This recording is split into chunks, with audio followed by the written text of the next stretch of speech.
Okay, I declare the commissioners meeting of Thank you. September 15th, 13. 13th. Would you join me in the pledge, please? I pledge allegiance to the flag of the United States of America and to the republic for which it stands, one nation, under God, indivisible, with liberty and justice for all.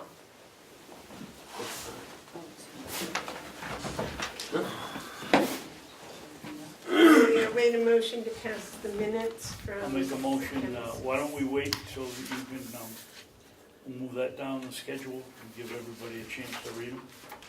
Okay. Who hasn't read them? No, He said he just got them. oh, Actually, that was, I don't know, an old age slip. I had read them. Okay. I have forgotten. I thank you though for that. But I would appreciate a moment to review them. Okay. If we could, put that off. Okay. please. The public input? No public input? Okay, then the first thing is a timber cut, Mr. Woods.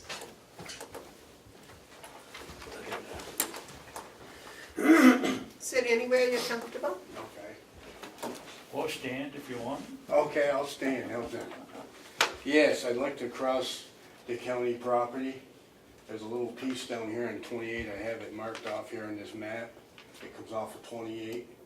There's a little section of the county property out towards the road, actually goes to the road. And there's an old road that goes down in there, power line. And there's the property sits beyond that. So it's a landlocked piece of property. I think on this end it might be, I'm not sure if it is or not. I'm not sure if it's in the deed or not. They logged it in 1970, and they used that right away then. Madam Chairman, as we look at the school, is it on the left of the school or the right of the school? It's on the left of the school. So it's downhill from the school? Yes, it's right before And you what go is up it, the the hill. old Conway Road? Yes. Part of the old Conway Road? Yes. And how much land are you gonna cross? I believe that's about 30 acres in there, I believe, top of my No, head. he's not gonna go across all 30. It might be, Excuse me. it might be 2 inches of this room. It isn't very. May I see? It's not- It isn't it's very very- far. How big the piece is? If I'm correct, I'm thinking that might be maybe 400 or 500 feet. Well, I don't think it's, no, it can't be 500 feet. It isn't that far. It's not a very long. It might be 200 at the most. It isn't much. Less than the football field. Oh, yes. Yeah, It's it's just a maybe, short piece. maybe 50 yards there from the Now, road. is there an existing road there now? There is, there is, All right. yes. So what would be the reason why we would say no? Well, You're paying. when the town dug the fire pond on the other side of Browns Ridge Road, they did away with the road to go in there. Yeah. So there's no access that way. Oh, okay, that's when they put the fire The pond town in, the put old the fire road, pond Yeah. in. the old Yeah. Conway Road went Yes. right We through had there it. and up to the Yes. street. A few years I'll ago. make a motion, Is we it your grant property? the, It's not, no. The It's a trans- landowner from Before we Tennessee. vote. Oh. I'll make a motion that His we name is grant Peter McFarland. Mr. Wood permission to cross our property and adjacent to lot 31 on what is known as the old Conway Road, and with the stipulation that he provide us with a couple of pictures of what's there now and what's there when he's finished. Second. Motions been made and seconded to allow passage. Discussion? I'd like to hear what Ken has to say because he has some history. We did do this a few years ago, and Commissioner Babson knows, with the piece up here. Apparently, that's before me, but the logger made a real mess of the area. I'm not even gonna be on your property. I'm just gonna drive a truck in my pickup in there. I'm not even gonna be on your, I won't disturb it at all, Oh. other than maybe putting some gravel. I may have to put some gravel in there, that's the only thing. Where are you having your land? Back on the landowner that I'm logging on, his property. Okay, now I do think everyone should know I know the landowner. So, You know, So do I. Oh, okay, it don't matter. all right, well, I just wanted to be above board about Well, it. you're awfully good about that, but that's, I would ask that we have, something in writing from you that says that you will leave it in as good as, if not better than, Mhm. the condition you found it in. Yep. So we don't go out and find out it's got big skid of hole marks in it and stuff. Just- No, I mean, I'm gonna just use the road, I'm not gonna be on the property other than just the old road that goes in. You're gonna log here and haul way over there? Yes, yeah. Well, there's it's only a 40-acre piece, so it's not that big, 43 acres, I think, Yep. so Yep. it's not that big of a piece. I could bring it up to Mr. Babson's land, but it's all uphill like that. I'd have 3/4 of a mile of pull then. He probably charge you money too. He probably would, but that's okay.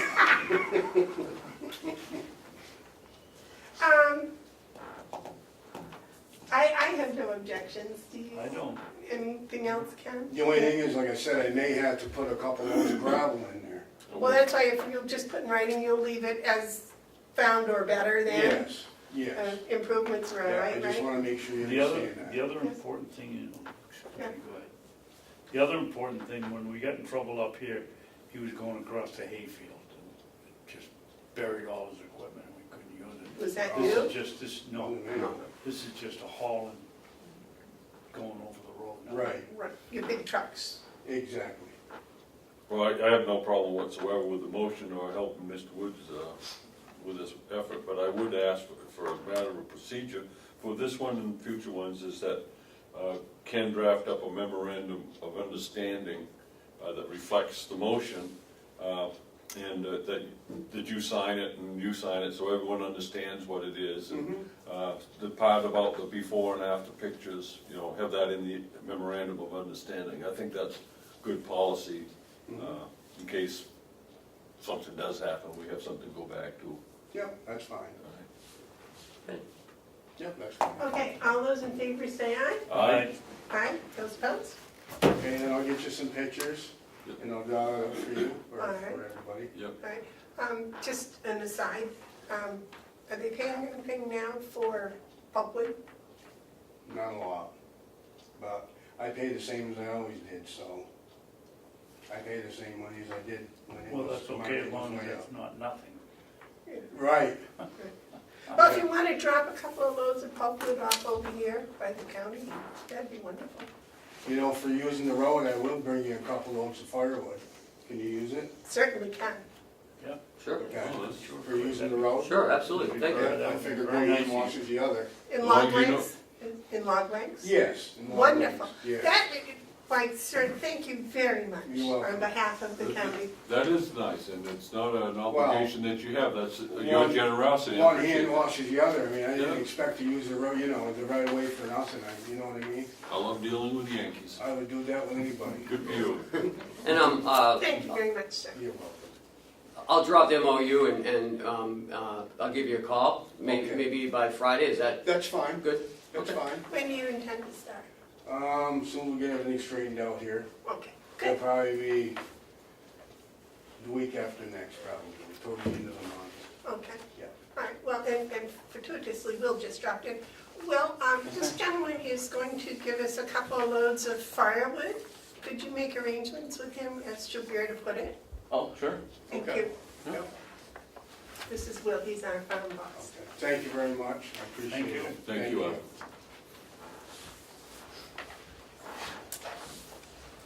Yeah, it'll be a few weeks. Okay. Let me just get a hold of you up here. Yeah. You usually have to find them up here? Yep. Okay. Yep. Not a problem. Yep. Arthur Wood? Yeah, that's Nice to meet right. you. Nice to meet I you. remember this Nice now. job. I remember reading this now. I had.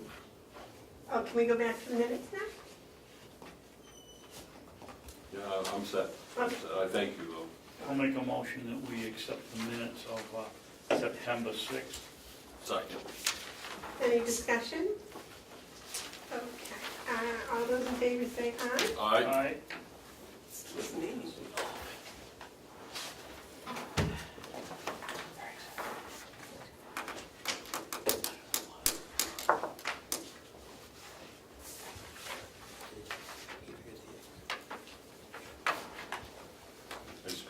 pay-per-view today.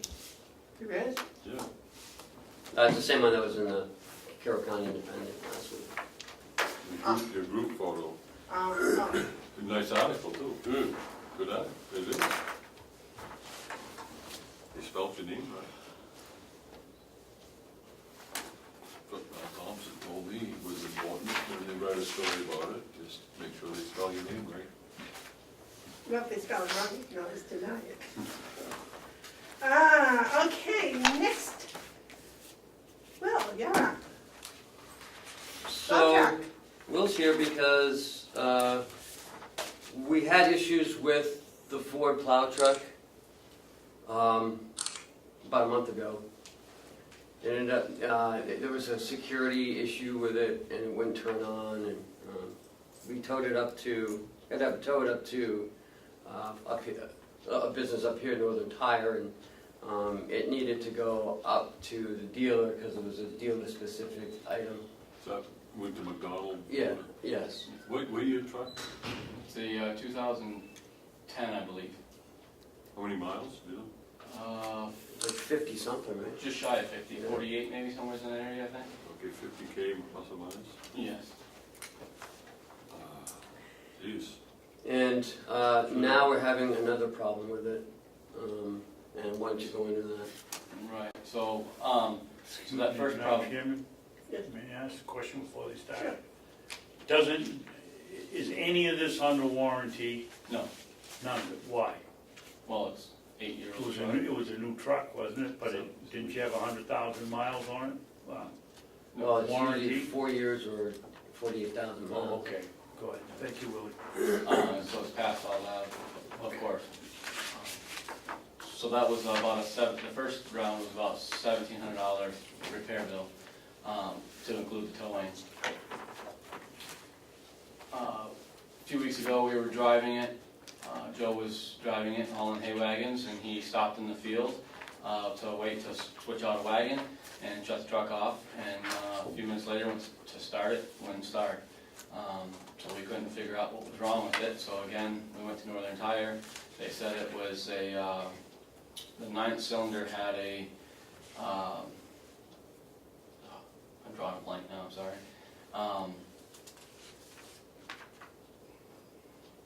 What's the, I'm forgetting the part, something to do with the 9th cylinder anyways, it helps ignite it.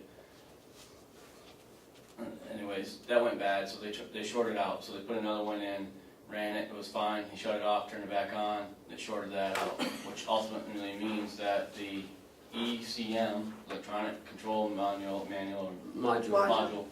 was bad, and those have to be, he said it's not like the old days where you could just throw a new one in, they have to be programmed, and the only people that can program them is Ford. So, again, we had the truck towed up to McDonald's. So you've taken to McDonald's twice now? This is its second time, Okay. it's up there. At this point, I asked McDonald's to have a number for me, an estimate possibly for this morning for this meeting. I just got off the phone with them less than 10 minutes ago, and they still haven't had a time to send his tech out to look at it, he told me, and had no numbers for me on what their bill is. But with Northern Tire's bills plus the towing bills, before McDonald tells us the price, we're looking at a total that's $1,700 plus another $500, so we're looking at $2,200 into it right now, plus whatever McDonald's gonna tell us. Does that 500 include the second towing? Correct. Yes, sir. The $2,200 is what we are committed to plus McDonald's. Correct. When we're done, what kind of truck we're gonna have? I don't know. Could be, New one. you know, we could be good for another couple of years, we could be good for a couple of weeks like we were last time. Which truck is it? The red one or the green one or It's the the- pickup truck? It's one of the pickup trucks, it's the Ford F-350, it's red, one of the ones we use for plows. Well, they're both red. Right, that's why I said it's the Ford. We got a GMC and a Ford that are red pickups, and this is the Ford. It's the older of the two. So that's kind of where we stand with that. Was it on?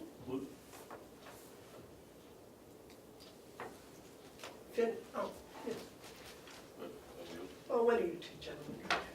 Well, we have to wait on you to tell us. Well, I assumed he was going to. Willie, was this truck on your plan about 5 years ago Yes. to move in and out, that the delegation didn't approve the plan? Yes. So my plan, original plan, this was before Ken's time, I think. Yes, but it was. every 4 years, we got 2 trucks, so every 4 years we're replacing one, so the truck goes for about 8 years.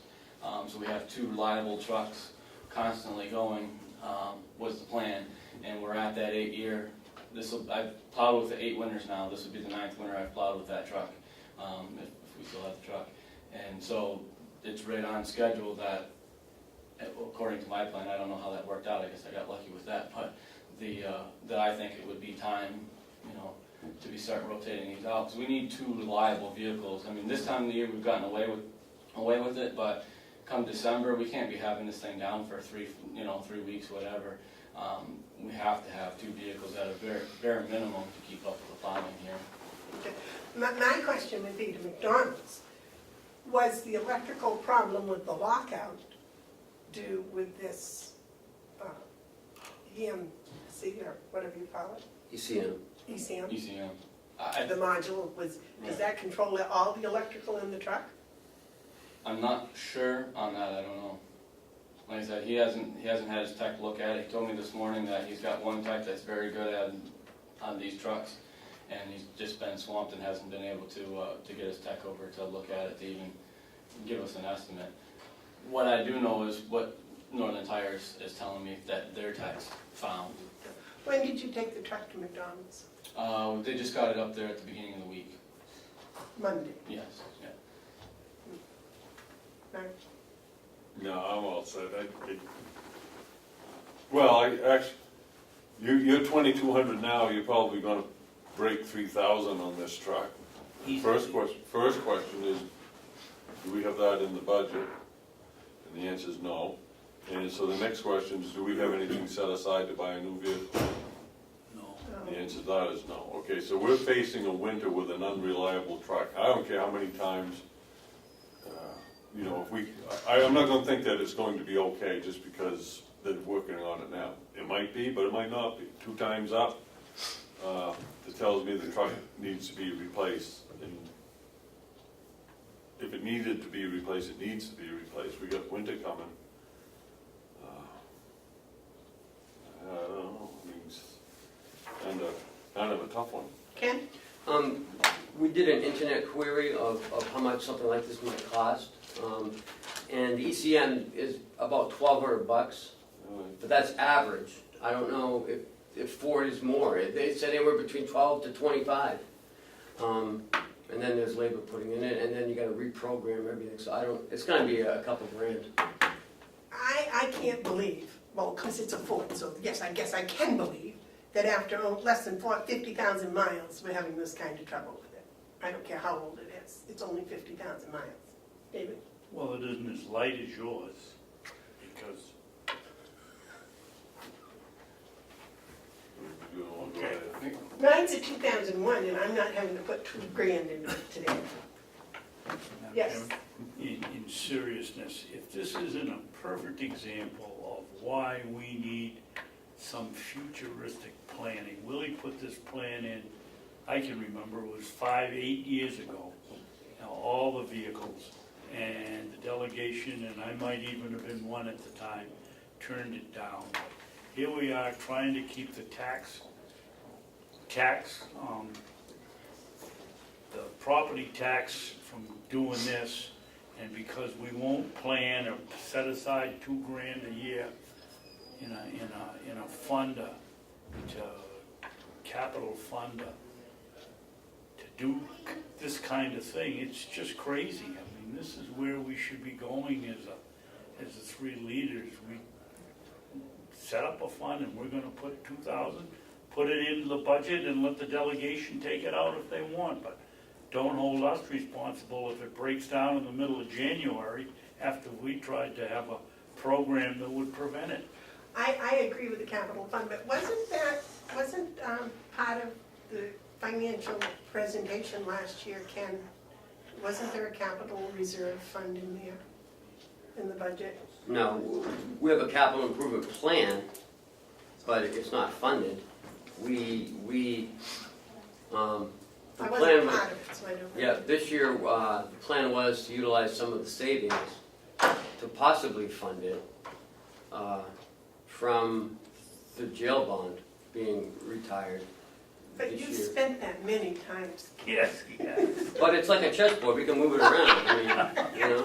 I agree, but I do think that this is just one more example of how we do need some long-range planning here, which I think is important, and we need to keep that in mind, but that doesn't solve the problem we have today. You're absolutely right.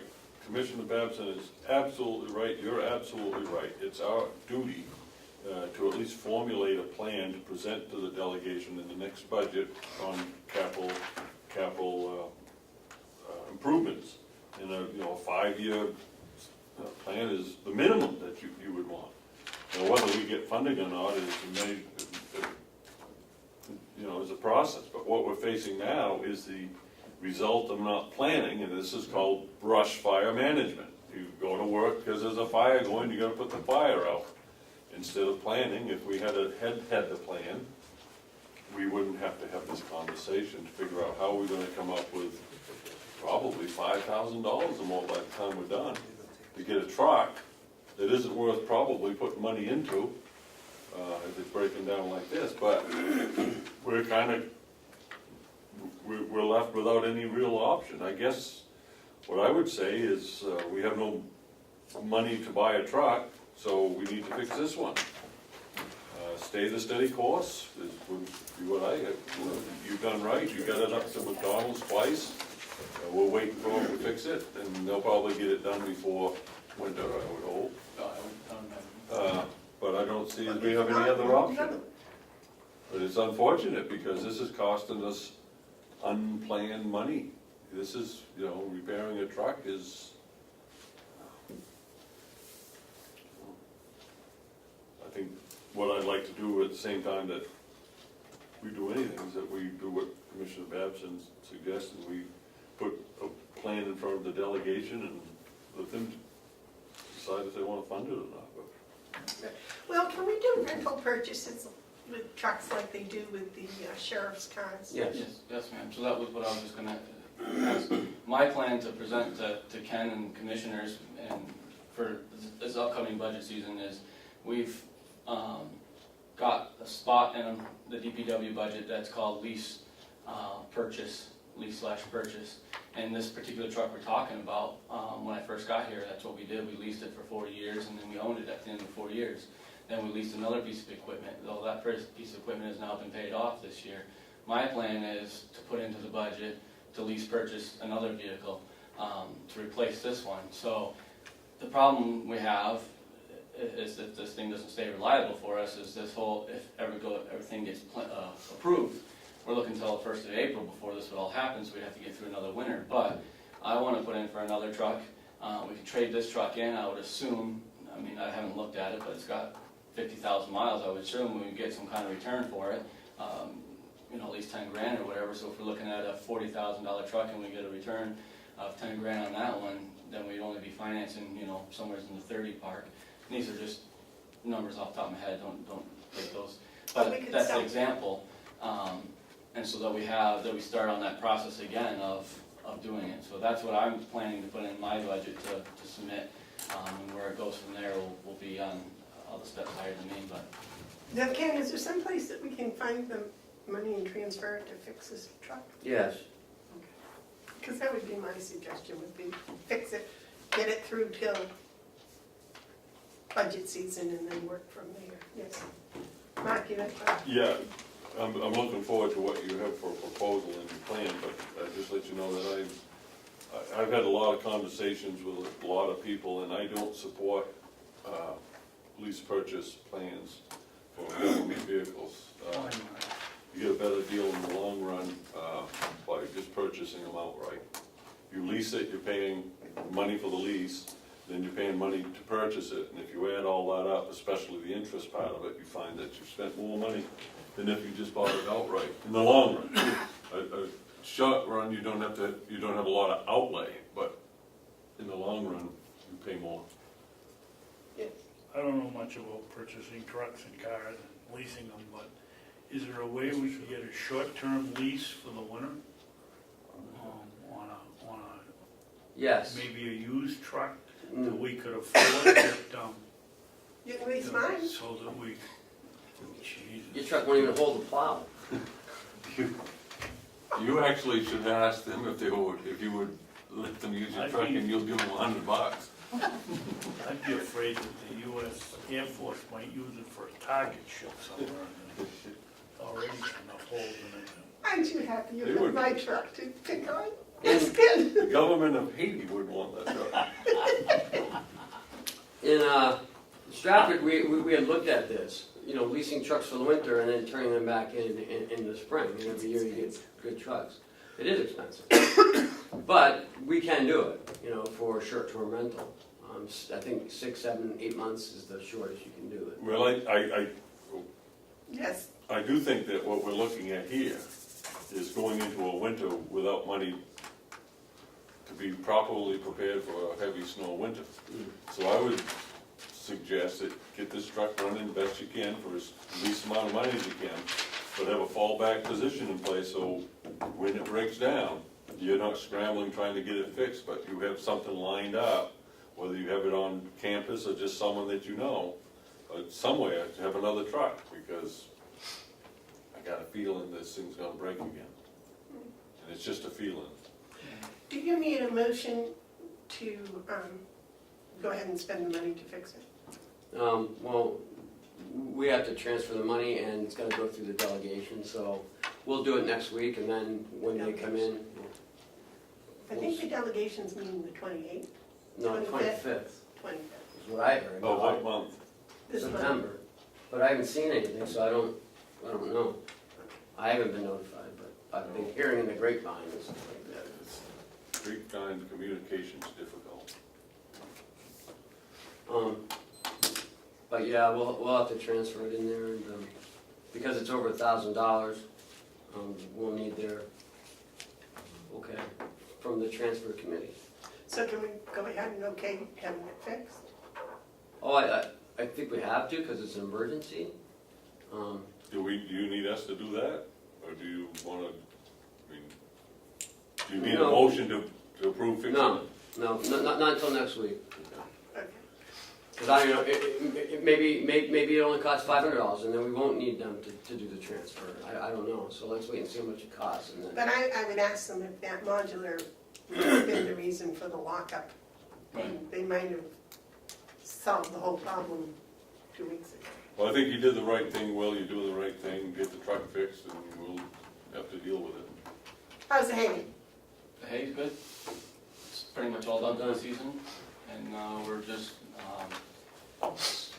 delivering it out. We've got a lot of deliveries we're trying to catch up on, so we've been doing that the last few days, and just getting ready to have the fertilizer spread.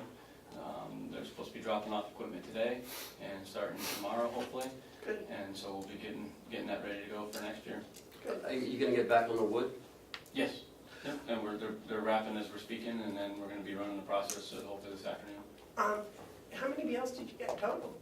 We were at 8,292. 8292. Sounds nice, very nice job. Well, why can't we train this, one of these kids out there in the House of Corrections has to have some mechanical ability.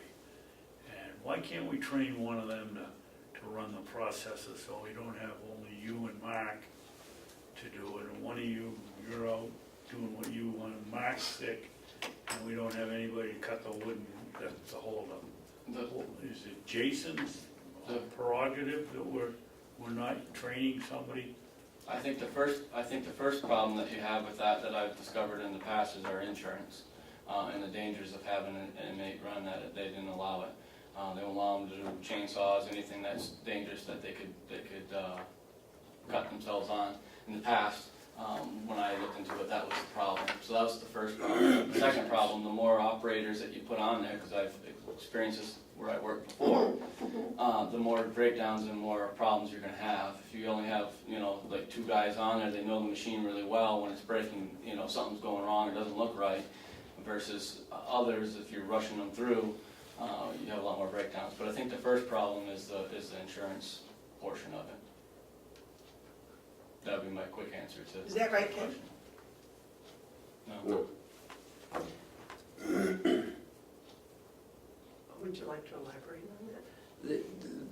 There's no real moving parts on this. It's not like running a chainsaw. I mean, you're just pulling levers and I mean, you know, it is dangerous because you could have kickback, but it's far different than running a chainsaw. So our insurance would cover them? I believe so, but Would you- I'll look into it. But, Would you please? Yep. That would be very nice. But I don't. But I think Will's second reason is a good reason, because they, you know, some may care about the equipment, some may not. I've seen both. I don't think we want to get into letting inmates operate our equipment, especially our tractors, or you know, it just isn't something I would endorse. Well, it's I- certainly a concern, but there's gotta be, I mean, we've had inmates that have worked on all our equipment out there at one point and done a pretty good job. Yeah, you don't wanna put some guy that's mad at the system and gonna put a crowbar in with a log and try to cut it, and that's it, but I mean, and you know, we have been having but fewer that's a inmates, legitimate concern. and inmates are rotating in and out of there so quickly that you know you spend most of your time just training inmates. Train one of the girls. Women, sorry. Well, I don't, that's all. I remember when my father put the boiler in the old nursing home, there was a inmate, his name was Conrad, and my father trained him on how to keep the burners going because someone needed to and there wasn't anyone around, so they would actually bring the inmate over to do the fire watch on the boilers when they first started up.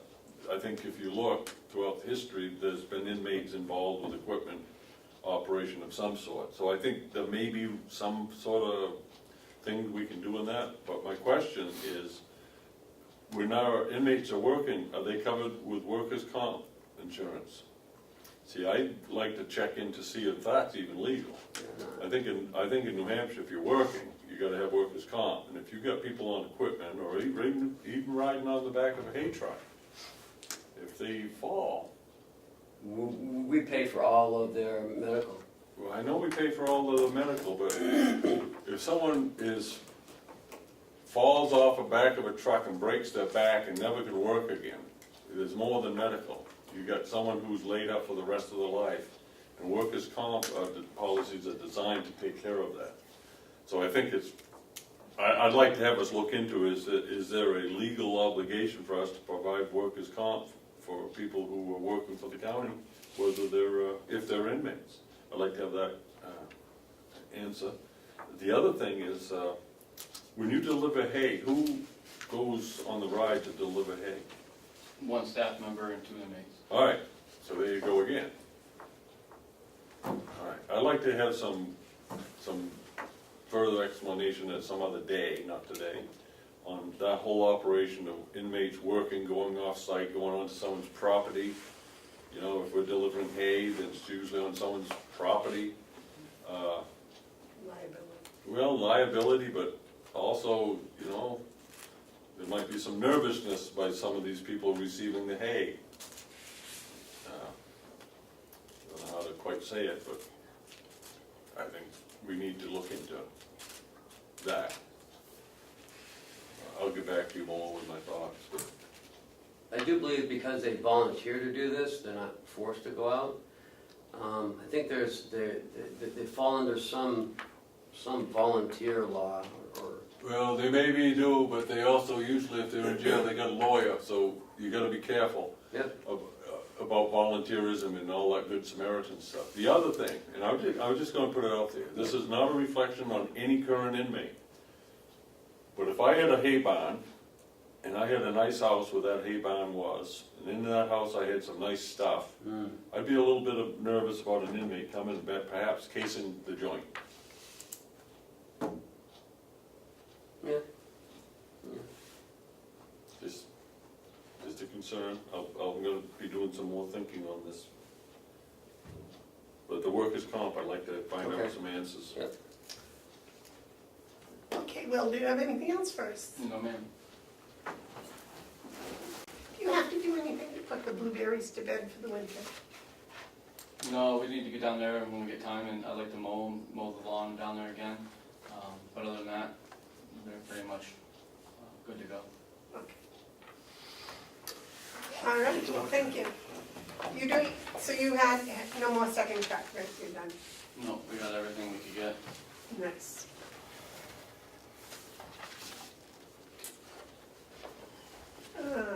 Next, the Kronos issue.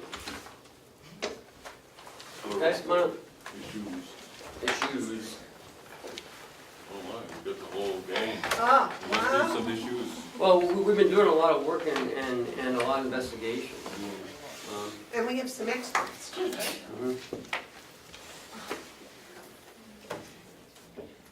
I don't know where to start. I guess we can start with the most recent thing that happened with the differentials. I guess we can start with there. Well, that was actually 2 problems ago. Okay. So we did an upgrade right before I started in June to, just to step back for a minute. Yeah, step back. We didn't do the upgrade. Well, there are 2 different platforms for Kronos, and I think I mentioned this a little bit in our last meeting. There is the old Kronos platform, which is what we use. That platform is actually going to be, the updates for that are going to go away in the next year or so. Kronos is moving everyone over to their new platform that they've used for the past, it's not really new, they've used it for the past 5 years or so. But they are moving all of their bigger clients over to that already. The platform that we're using is their older version that they will be phasing out support with. You will not be able to call and get the support. We need a lot of support on this Kronos platform. Since day one that I started here, it's plagued with issues, new issues all the time. 2 weeks ago, the differentials for shift 2 just disappeared out of their SQL. We didn't catch that until during later in the week in the payroll period that we had to go back and spend a lot of time correcting and adding the differential times into it. The system itself was not recognizing the fact that when someone crossed over into a shift, it wasn't changing those hours and adding the incentive pay they got. The people that were working the second and third shifts, or second shift rather, their incentive wasn't being added to it. So we had to manually go in and spend hours making these manual adjustments. We spent hours on the phone with Kronos, and they, to this date, still can't even tell us exactly why it happened. They just tell us that it was something in the infrastructure, which none of us can touch. So that was one issue, which took a lot of time, a lot of man hours for Jess and I to fix. The next issue, which was recently, just in the last few days, we have different levels of security that allow different people in different positions to do certain things to their employees under them, that fall under them, such as example, Jen in nursing. Jen at this point goes in and manually puts every incentive pay, double incentive pay for all the nursing staff, finger sticks, anything that's additional. She has a drop-down box that she should be able to click on the incentive, and it inputs it in there. That's how it's always worked. Well, Friday, for some reason, her incentives went away. Her ability to, and Lori's, the ability to add these extra incentive pays for them was gone. So we spent 2 days on the phone with Kronos trying to figure out why their security level would not now allow them to do that. You can see in the audit trail, no one touched their profiles. Nothing happened. No external force on our side changed any of their abilities, yet they were gone. So I personally spent all day Monday trying to fix this on the phone with Kronos. I spoke to 3 different engineers at Kronos, and they just could not identify as to why. Today, we still can't. What we had to do was make a workaround, a temporary workaround, so that we could get payroll done, so Jess could complete payroll. So we have a meeting, I have a phone call this afternoon with John, with Kronos, to get into our server. They believe, from what they have seen so far without being in our server, because they can't see it, that there was something with the installation or the compatibility with our hardware system and the new upgrade that they have. But the bottom line is, it's going to continue to roll these problems, and we can't predict what they're going to be. It's not until they're a problem that we can actually get in and now fix them. So that's the latest I have. Howie?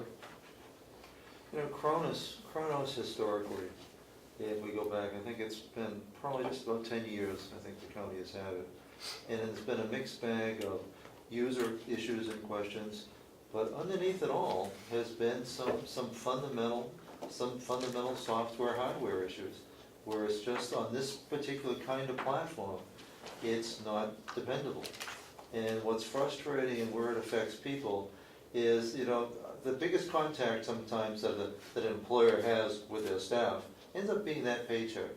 And when there's no confidence that paycheck is good, there's no confidence that the staff member has in the employer. They don't feel as though they're being treated well.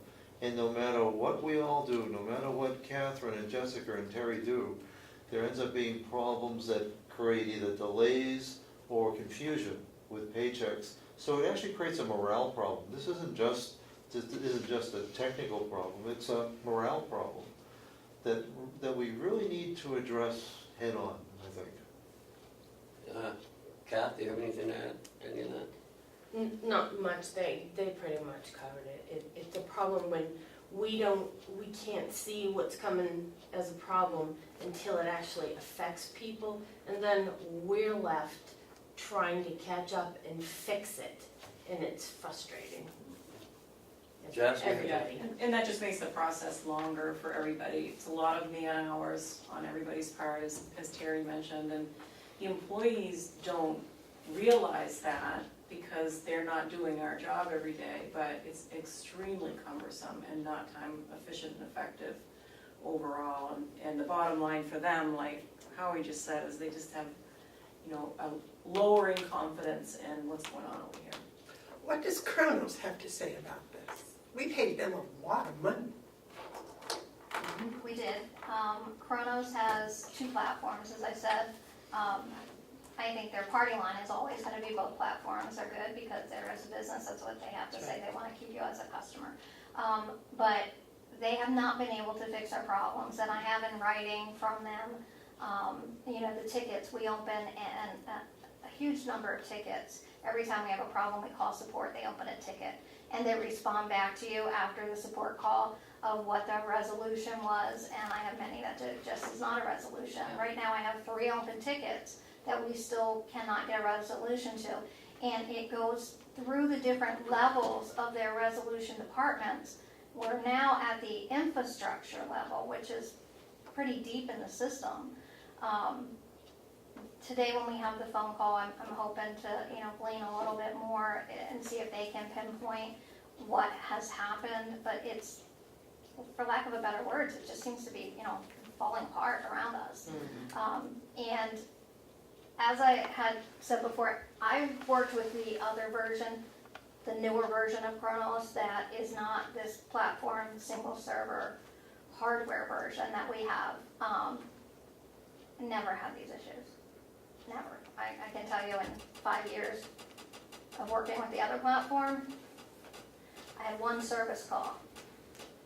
I had 1 service call a day at least. So it's a tough system to work in, and it doesn't integrate with our finance system. It makes Kathy's life much more difficult.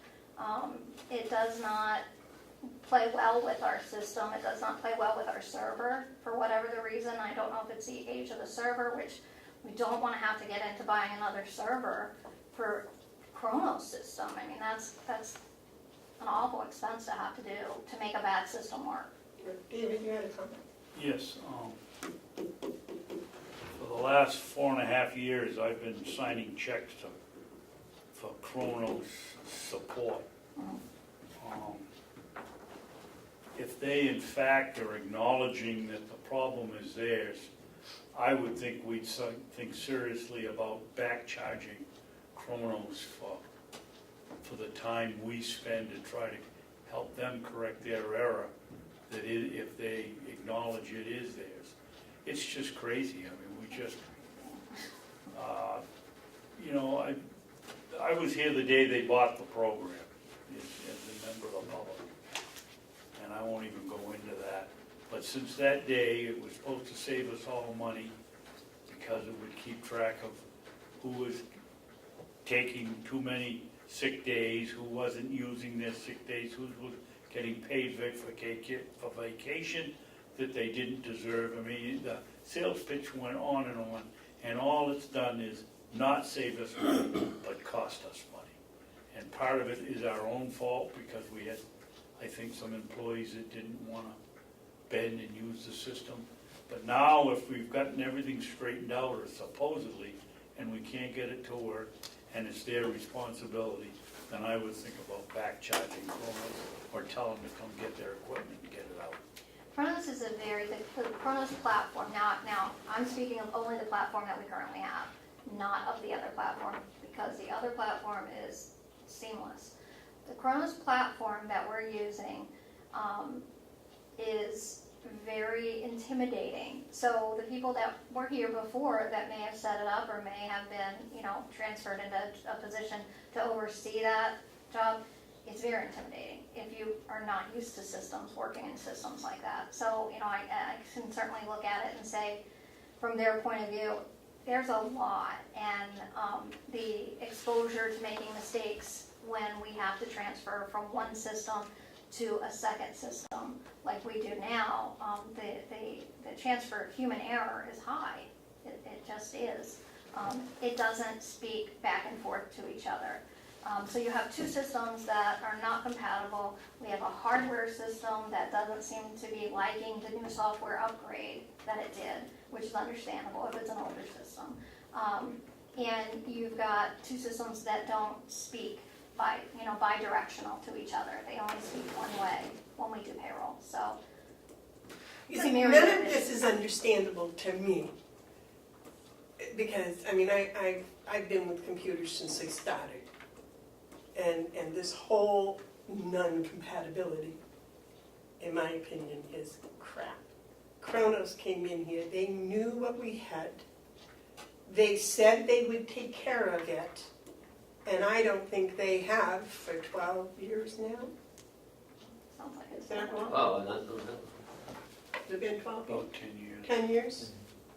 So I'm with David, I hold them responsible for, they were the experts. They are the experts, and they are supposed to be taking care of this particular problem, not telling us we need to buy a new platform. You know, they sold us this one. And how do we know they're not selling us another bill of goods?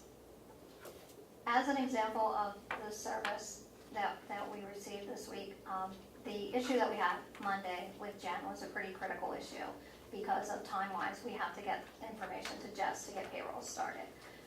We spent all day trying to resolve it. At the end of the day, it was, let's do a workaround so she can get to work because we can't fix it. So we gave her the workaround and expanded her ability and her level of security so that she could do that. That's not optimal. Excuse me, this her is the Jen. person from Kronos. No, it's Jen. Jen Darkham, Jen our Darkham. scheduler. Our scheduler. So, I apologize. So we expanded her level of security so that Jen could input the information needed to get to Jess. When we did that, the conversation went this way. Okay, well, we're all set now. I said, no, we're not all set because we have a problem and we're gonna send Jen downstairs to do her work, but we're not done because we just put a Band-Aid on the issue and we need to figure out why did her levels change of security, why did Lori's level of ability to do things change. That's not the end, that's not the end of the phone call. So, 3 days later, 2 days later, we're still working on this issue, so. Mark? Thank you.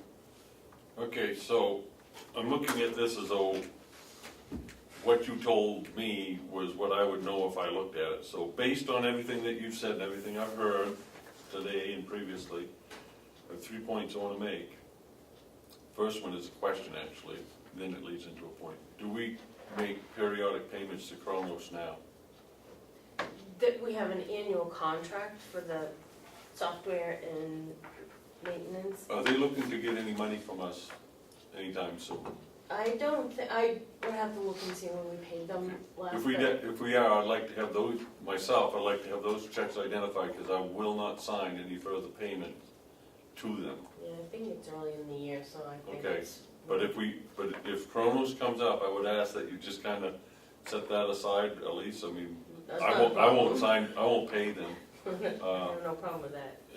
And the reasons are, usually there's 3 strikes are out. I count 5. The first one is, it's not good for morale. I say that because we get so much depending upon our people feeling good about their jobs, including the people who have to do the payroll. It's not good for morale. That makes it a critical problem. 2, the loss of time that our people have is costing us money. We've already, and Chairman Bevard has pointed this out, that we put a lot on the staff that we have. We made the decision to cut positions, not fill them, but to revamp what we're doing. So we're doing more with less, and I think you're doing an amazing job. These are the type of things that fall under the straw that breaks the camel's back. You can only do so much. And when you're doing this, when you spend a whole day doing this, that means you didn't have a whole day doing something that you probably would prefer to do that needs to be done. That's the second one. The third one is, I'm gonna just put it this way, there is no tech help. When you call over and over and over again and you talk to 3 engineers and they can't solve it, the conclusion is you're not getting tech help. That's part of the contract, I believe. So the tech help is not, now that's strike 3, but okay, so you know, you get a bad call, you know, you call that one a ball. They're not dependable. Kronos is not a dependable system. Unless someone can tell me something I haven't heard before, I don't feel I can depend on it. And because of that, there's no confidence. There's no confidence in this system. So what are we gonna do? I think it's time for us, and I'm kind of sorry that I would have to say this, but I think we gotta look at outsourcing payroll service. It's gonna be a tough sell for me to agree that that's what we should do, but I think we've got to look into a different way of doing payroll, and that there might be time there. And the other thing is, I want to end our relationship with Kronos in a manner that serves us best. I don't want to hear the name anymore, and I don't mind when you're talking with them today that you tell them that at least one commissioner doesn't ever care to hear the name Kronos again. This is no way to run a ship, and it's no one's fault in here. But we have to fix this. We can't do this. And I agree with Commissioner Babson and Commissioner Bevard that we should look to back charge them. And don't know where we get with them, but at least they'll understand we're not happy. And some of us, when we're not happy, we make it a habit of telling everyone we see. And I don't know what Kronos' business model is, but I bet it isn't having a high-profile case of a client quitting on them because they have no confidence in them. That'll affect their sales. I would like to just add the other concern that I have, and I know that all of us have, is continuing compliance. You know, that's an area that we have to put first and foremost That's of 6. everything is, you know, we have come a long way in the last, 60 days with trying to correct compliance issues we have. And this just kind of could lead to other issues that we don't know about until they come up. And, I would just really, I told Ken this the other day, I would really like to start working proactively instead of reactively, as it's been, since I've been started with the company. I would really like to be a little more proactive, and it's hard to be proactive when you just don't know what's coming down the road. That's strike 6. You're absolutely right. Continued compliance issues. We avoided the bullet $48,000 bullet, you know, this type of thing turns that gun into a Gatling gun. I don't know how many bullets we can dodge, but you're right, that compliance issue is right up there with morale. Kathy, what is your suggestion to solve this? Bottom line, I agree, we need to look to outsourcing because there's, I don't really think now's the time to get into that aspect of it, but I think there's a lot of reasons why we should look into that. That would solve these problems. Yes, I do believe that that would be a very good thing for the county overall. Dave? There's a lot of things here that you can't put a price tag on. Morale, the amount of time we've spent, nobody's keeping, we're not punching a clock every time we pick up the phone and try to solve a problem. I don't care what it costs for a payroll company to come in, even if it's only for the interim, maybe for a year or two, or if we find out that it's really good going on with it. But a payroll company, I don't understand why it would be a hard sell to my fellow commissioner. I would thought that he'd see the advantage of it if we can get them to take away 90% of the problems that we have here. It seems to me like the only way to go. Well, it seems to me that when I suggested that a month ago, you gentlemen were all quite against it. So Well, you know, maybe the ladies have come up with enough information to enlighten you all. enlightenment comes at different times to different people, so I would say you were forward thinking on this one. Thank you, sir. But I would, Howard, Very nicely put. can we put that in? Commissioner Babson, you say this, it's hard to put a price tag. There really is a price tag. When Jessica and Terry are spending all their time trying to fix what's going on here, it's what I call lost opportunity expense. Terry's not doing recruitment, retention. There's a litany, I have 20 different things that we could be doing, managing safety and workers' comp, things that aren't getting done because we have to do first things first, which is to get the paychecks out. But just think of what we could do in terms of cutting overtime costs and agency costs if we could more aggressively recruit staff, retain staff, and keep staff safe. It's I don't costing see us why money. you disagree with me, that's just what I said. Oh, no, I agree with you completely, but you said it was hard to put a cost on. It's a serious cost. That lost opportunity, indirectly, it's costing us a lot of money to continue what we're doing. Well, I say it's hard to figure out how, only because all of these things aren't in black and white. You can't weigh how many people have left, because one of the things they hate is because they can't get a straight paycheck. How do you put a cost on that? Exactly. I mean, you can't, no matter what it costs, it's going to solve a lot of the problems we have here. Our job is to get one that's reasonable, that can do it right. Correct. in my opinion. Well, as Chairman McConkey recommended at the last delegation meeting, maybe we should investigate some of these outside payroll companies and see what we have to offer. What we have to offer. Yep. Okay, we can I select. got a motion. Oh, I got a motion I want to make on this. Finish my last sentence. Give me just a moment. you know, every Friday comes around and I don't want to be in the office because that phone rings and I know it's an employee, you know, with some issue with their paycheck, right? Arturo? Since I've been elected, if I'm here, a lot of the times during the week, I'm in the office and people come in and that's what they're in here for. They were in here to get their paycheck. Something was wrong with it, so. And those are not just that we made mistakes producing a check, but the information that was coming in to us to do that process was unpredictably missing something that we weren't able to determine until the check was manifest and we actually could see what happened to this. So to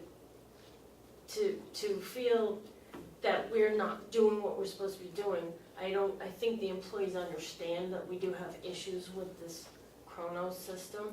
Well, and you know, I'm really upset, and have been since last fall, about all the comments that were made that said that Kronos was faulty. And, you know, the last financial advisor thought we should buy a new $100,000 system to fix it and whatever.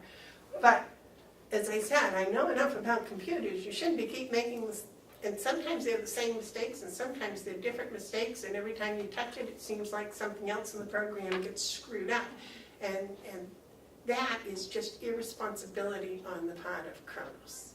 I really think that David's right. We should somehow be able to hold them responsible for a lot of this expense.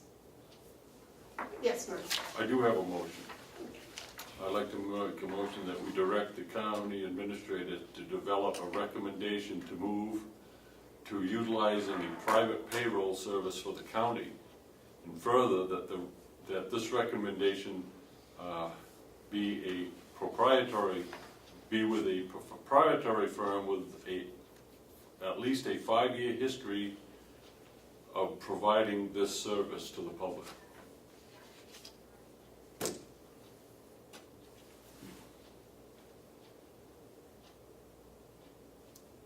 I'll second it for discussion. And Motion's been made and seconded to have the administrator investigate payroll companies and discussion. Yes, sir.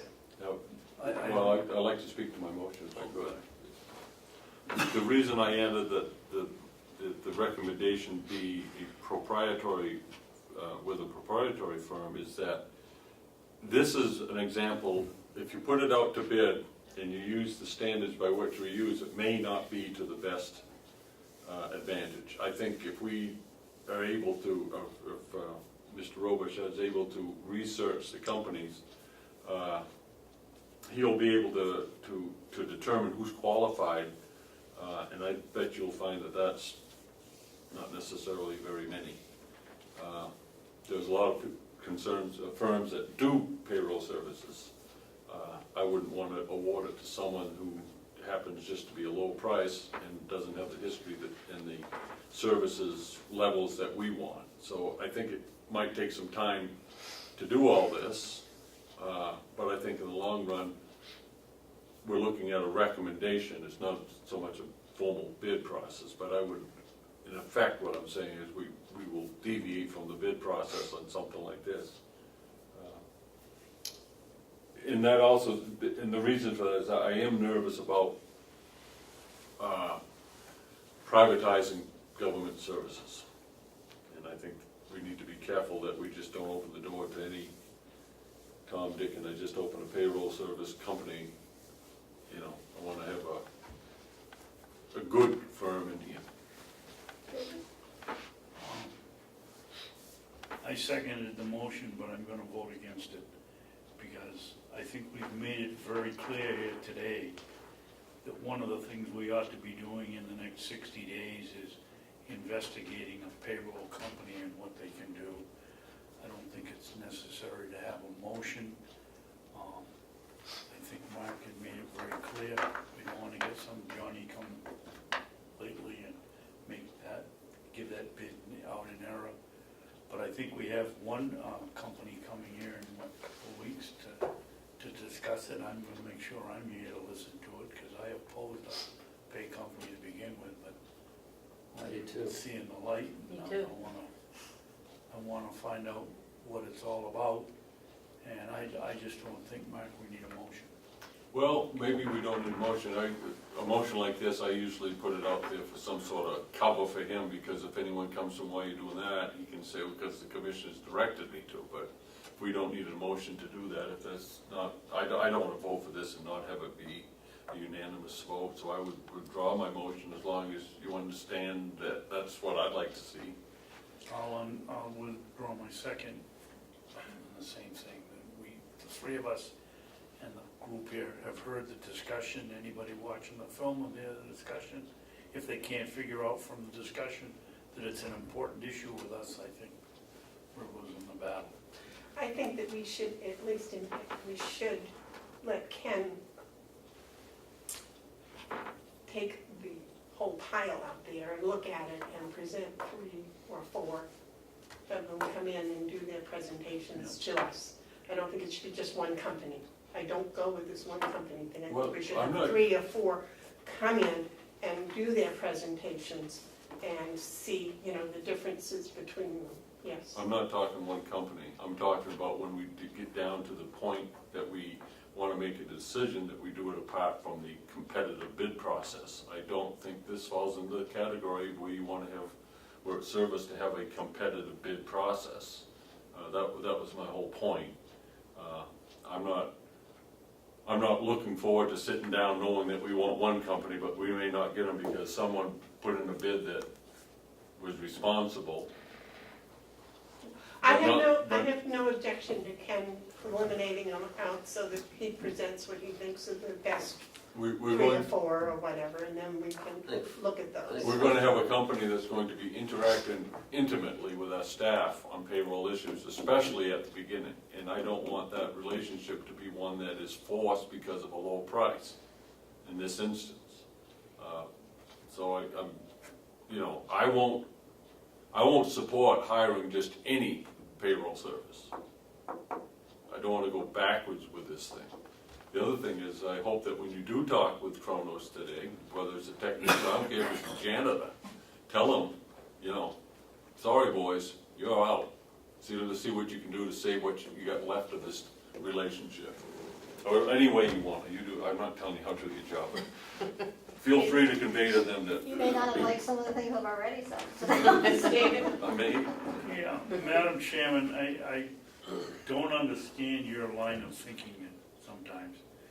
What is the harm of having one company that's known as a leader in the industry come in and talk to us so that now that we're sitting down with 3 or 4, we can sound at least halfway intelligent about the subject? I see nothing wrong with inviting one company that really knows what they're doing in to educate us. And you often say, well, I'm not gonna go with the one supplier. We're not talking about that. We're talking about learning about what we're supposed to know so that when the 3 or 4 come in, we know what questions to ask. I have no objections to that at all, as long as the 3 or 4 come afterwards, or they come. Yeah, it's like when we did for the net metering solar, there were 2 or 3 that came in and did presentations and helped to educate us. I would say this. I agree with David Babson on this one.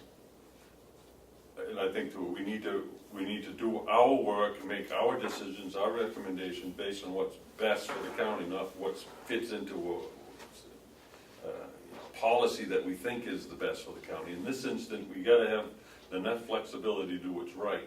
And I think by having one come in and educate us, that's a good first step. I think the next step is to recognize that we're not going to put this to open bid, or if we are, it has to be by invitation only.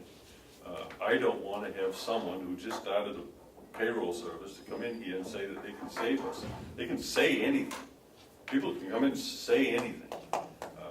That's probably what got us in the problem with the Kronos. They came in and said everything, and it turned out to be not reliable.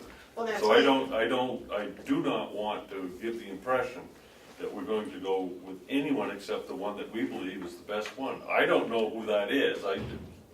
That's not up to me, but I don't want this to become a political mess by trying to squeeze something that shouldn't be into a policy. I just don't like that. Well, no, but I think Ken can logically Well, that's why my motion was, eliminate down to 3 or 4, and then those 3 or 4, we could ask for a bid. if he comes down to 1, that's good enough for me. I don't need 3 or 4, I don't need 2, I don't need 5, I don't need Oh, 10, that's I good, need that's your 1. opinion.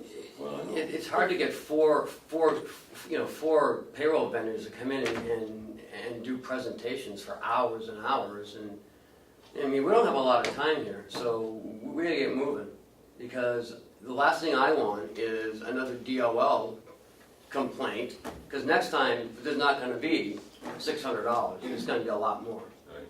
This is So critical. we gotta move away from this Kronos But I system. don't want to hire the one person you have spoken to, without looking at other people, Okay. without other companies.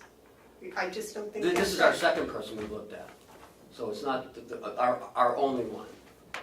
And, you know, if I make a recommendation and you don't like it, fine, we'll keep moving, but. This is why I wanted the motion. I want to have them have a clear direction. And mine would not be to open this door up. Mine is to have him sit down with who he thinks is the one to do it and bring a recommendation to us. And that has to go through a process of, that Commissioner Babson said he'd be available to sit down and listen to it as well. If we're going to do this, we have to do it right, and what's right is to pick the one that we know is the one we want. And I'm waiting for his recommendation, and if it's one, that's one. If it's two, it's two. But I don't expect it to be more than one, whichever one that is. Doesn't matter to me, as long as it's the right one. And the bid process will not bring you the right one.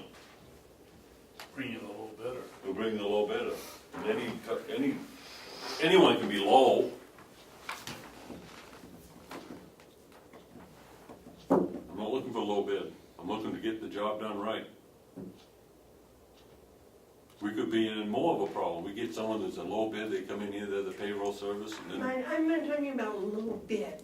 I'm talking about looking at 3 or 4 different companies that are qualified, that are capable, and then asking them for their bids, and then taking that under advisement like we do other bids that we get.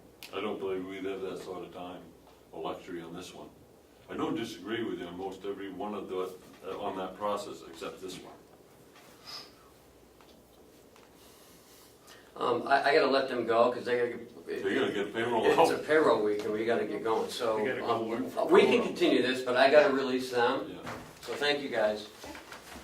And Terry, when you do speak with Carlos, would you please tell them that there is another member of the board that feels that they are financially responsible for a lot of this mess? I can do that, yes. I don't know, maybe I'm speaking for the board I when I think say you're that. speaking for the board. Yeah. Absolutely. And just as to end this year, we are having an employee appreciation luncheon today. Oh, Next today? door, yes. So, we To which had. you are cordially invited to. Yes. So we had our state survey last week and did very well in it, and we want to show appreciation to the staff. So we're providing them with lunch, not provided by the kitchen, but we are bringing in some sandwiches, and Chris made some nice tomato bisque. So if you would like to join us for free lunch. What time? It's gonna start at 11:45. Howie, Well, did we you better have get done a here. report for us on the investigation they did last week? There's no investigation. It wasn't investigation, I'm sorry, I used the wrong word, I used the incorrect word. It's What a- is the correct word?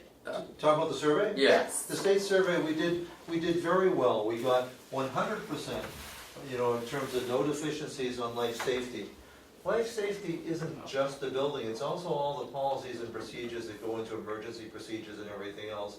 And that's actually largely is Bob's responsibility, and he did a great job. And it goes everything from having the fire alarms, currently checked smoke systems, all kinds of changes to the buildings.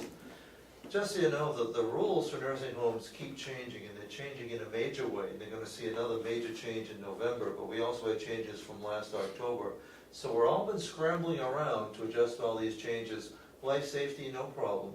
On the clinical side, 3 minor problems. One related, unfortunately, to essentially a subcontractor of ours. One of our hospice agencies didn't have their paperwork in due form, and that created an issue, and we have since spoken with them and suspended them from coming back until or unless they're able to demonstrate to us that they will never ever put us in a position where we're gonna get a deficiency. There was nothing about that suggested that there wasn't proper care given, but in nursing, it's something that you'll hear day in, day out. If it's not documented, it's not done.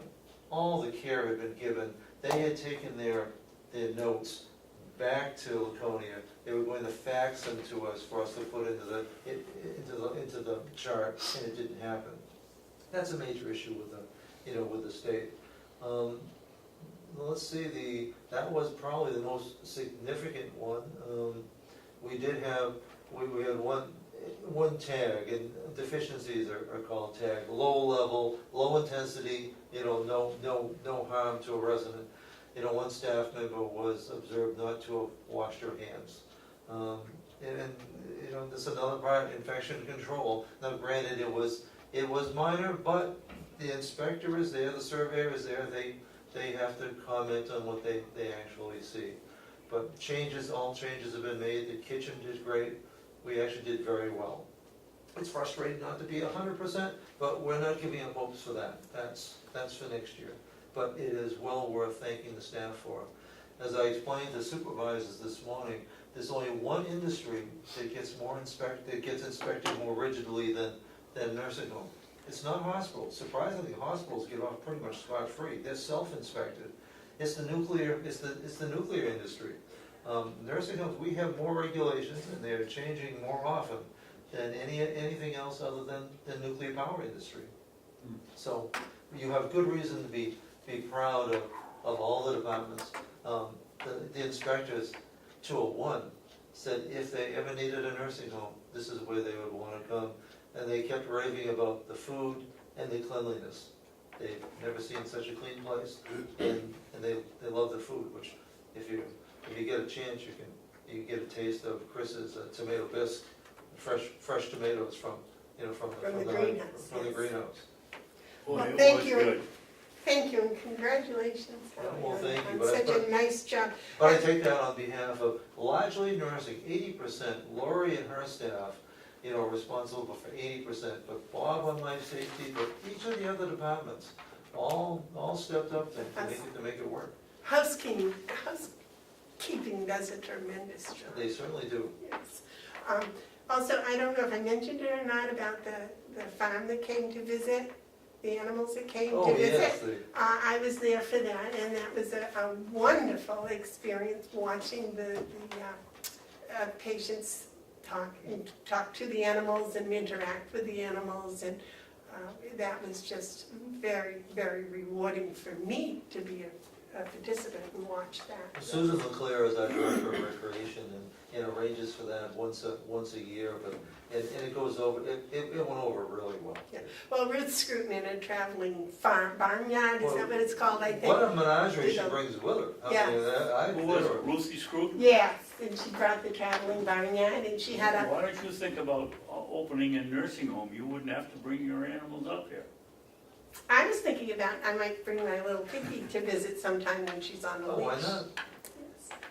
But it was a wonderful experience, and the whole thing was very, the patients and everything was just, that was a very nice experience. And then on to hear of the survey doing so well, that I'm just very pleased to be a part of the community that supports your Well, we nursing thank home. you for your support, because ultimately, good care is a function of adequate budget, and commissioners and the delegation too have been supportive of our budget, and it allows us to continue to do the great job that our staff's doing. Thank you. Yes, David? Can I ask Ken a question, please? Yes. Ken, are we going to discuss non-public the agency problem, or? Yes, No. no, if you want to discuss it privately with, offer some suggestions, but it has to be a non-public, it can't be in public.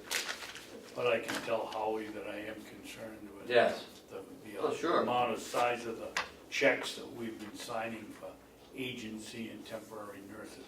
And I understand it's not your fault or anybody's fault around here. It just seems to me that we could come up with a better way of, or we could use our own funds to reward our own workers rather than paying. I mean, I'm sick of signing checks for $9,000 for 2 nurses for 2 weeks or whatever it is. It's Astronomical, and it's not, I'm not criticizing you, Howie, or anybody over there. I know there's a nursing shortage. But it is not best practice. And the good news is our overall nursing payroll is still on budget, a little under. That doesn't make me any happier. Oh, I know. It's ridiculous that we're spending the kind of money on outside people that we could be spending on our own. There are And two, we're gonna discuss this in a non-public session, because it's because we legal. do have, we are ready to to roll out for you, two big initiatives to change it, because hoping and wishing isn't gonna do it.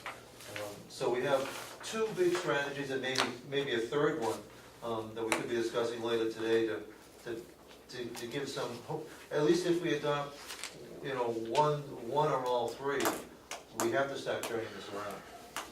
Okay. And that's gonna be later in a non-public. Well, it's a non-meeting, so. Okay. All right. Anything else you want to share with us, Howie? No, it's all set. That's all I have. All right, thank you. Thank you. Thank you, John. Is the sheriff gonna open the sand pit? No, it's our, no, it's not his, it's our bid. Oh, okay. But, Lisa's here, so, might we go into non-public and then come back? It'll only be a minute. It's just a hire an employee. Can I read it, Madam Chairman? Yes. I'll make a motion, we go into non-public on RSA-A, comma 3, comma 2, Roman 2, parentheses B, the hiring of any person as a public employee. Second. All those in, oh, roll call, sorry. Commissioner Hounsell? Yes. Commissioner Babson? Yes. Commissioner Bevard? Yes. John, shouldn't take more than 5 minutes.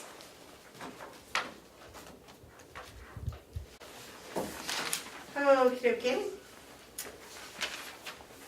The band bids? Did you wanna make that, do you wanna make that public? What's that? Yeah, we can do it. Okay, we just, in non-public, we voted to hire Cynthia Bilodeau of Wolfboro to be the administrative assistant in the county deeds office. Anything else I should add to that? No, you Okay. didn't seal the minutes there, obviously. I don't think we need to seal No, them because it was you all, just did it, but in case anybody. I'd like to move away from the agenda for a second. Susan Leclerc is here from the nursing home. Susan is the, I don't know, he's changing it all to residential life or Recreation Director. recreation director. And Susan, for the past year and a It's half, been 2 years. 2 years. Since I started having interns. has been getting interns from UNH. And you've had how many, Susan, why don't you come on up? And keep turning around and asking you questions. Just like up sit right there. here, sit right Right here. here, right here. Bring your people too. Sit right Come on here. over there. Everybody You come on up. ladies, and you can all be on TV. We all get comfortable with it. So are you the lady responsible for the barnyard being there the other day? Yes. Congratulations. Thank you. That was a very big That's success, the I think. 3rd year in a row we've had her come up. So It can is we a get big finished thing. with the introduction, just so I... Sure, yep. So Susan's been doing interns because she feels that, well, I'll let you explain why. So I have my degree from UNH in recreational therapy, so I am able to take interns. So a couple of years ago, I had someone actually reach out to me wanting to know if I would take an intern, and I decided to give it a try. And this is Rachel and Sarah. They are interns 4 and 5 for me. They have to do it's at the end of their degree program, they have to do a 14-week full-time internship. It is free to the county to have them. But they come to us pretty much ready to go. They're seniors this year, so I mean, they come to me knowing all the documentation skills they need to know. They know how to run groups, they know how to develop programs, they know how to assess residents. So it's really been really nice. There's been some unexpected benefits for me. It's really kind of, I don't know, I didn't think I'd like teaching, but I've discovered I really like teaching and giving back that way. And it's kind of really, I don't know, re-energized me to try new things because they're young and excited usually, and so I think it's really been a benefit to the nursing home. It's a lot of work. Especially two. I mean, you first started out with one. Yeah, this is the first time I've done 2 at once, but I think we're only on week 2. I think once we get a little more comfortable by week 4 maybe, they'll be a little more independent. It'll be, I think, a little bit easier for me because they'll have each other to bounce ideas off of, but while they're here, they have to do a special project, so that's kind of a big deal. So we've already been talking about what their special project will be for the nursing home. So it's kind of a nice opportunity. as a teacher that used to have interns, I really, really appreciate what you're doing, and I do understand there's a large, large time commitment, so It is. that's very, very nice of you. Thank you very But, much. I said to somebody just yesterday, what was I thinking 2 years? And she kind of looked at me and said, well, you had to have somebody be your supervisor. Like, if we don't provide internships, they don't graduate, so. Mm. And I would really like to see more rec therapists working in long-term care than are currently out there. So I think it's great to have them have some exposure into, because when you go for a rec therapy degree, there are numerous settings you can work in. And I will tell you, I think they may agree that long-term care is not on the top of anybody's list. It's not, when you're sitting in the classroom, you're not thinking about going to work with elderly people. You're thinking the more glamorous things. You're thinking rehab, you're thinking children's, you're thinking chemical dependency, you're thinking mental health. You're not thinking, gee, I want to go work in a nursing home. But I think the skill set is lacking a lot in a lot of nursing homes, and it needs to be there. So I'm excited to have them and Well, thank show them you. how much fun long-term care can be. Well, thank you to contributing to the education. You had a question? No. Oh, you. Well, I got plenty to say. I think this is absolutely wonderful. Could you get back just a little bit, so I can see? Yeah, thank you. Sorry. I think it's wonderful, and I'm gonna take a moment to explain why it's wonderful. It's wonderful, of course, for the county, the residents in our nursing home. All the help we can get is much appreciated, but when it's the professional help that you've already achieved because you're in your 4th year, then there's some real substance to this. So I appreciate that. But I also appreciate that UNH recognizes this as an opportunity, and that there's this connection between what we do and what the university system is doing. But I want to hear about you two, because you have stepped into something that you may not fully understand the benefits for you. Have dealt with a lot of young people who have gone into these types of internships, and they are almost every one of them are into some really good careers from that. So the intern period that you're in is more than just achieving a credit for your degree. It's really good stuff. And but I'd like to hear about you, where you're from, why you chose elder care. I'm from Middleton, New Hampshire. I like working in long-term care so far. I've done a different internship, well, as a clinical in long-term care before, and I enjoyed it. So I wanted to see if I would like it for the longer term. Yeah? Yeah. Well, I thank like you. here so far. Everybody's friendly. It's a short drive. Yeah, like 25 minutes.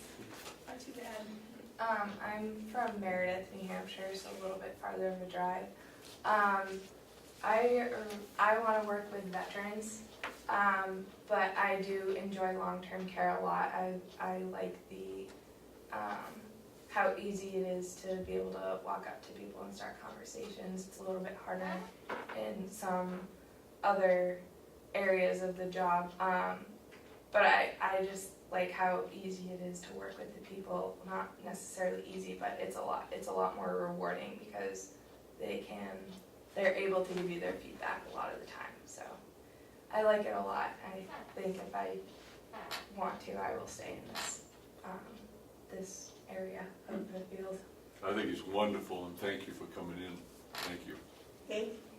Thank you for coming here, and Susan, thank you for giving them the opportunity to learn.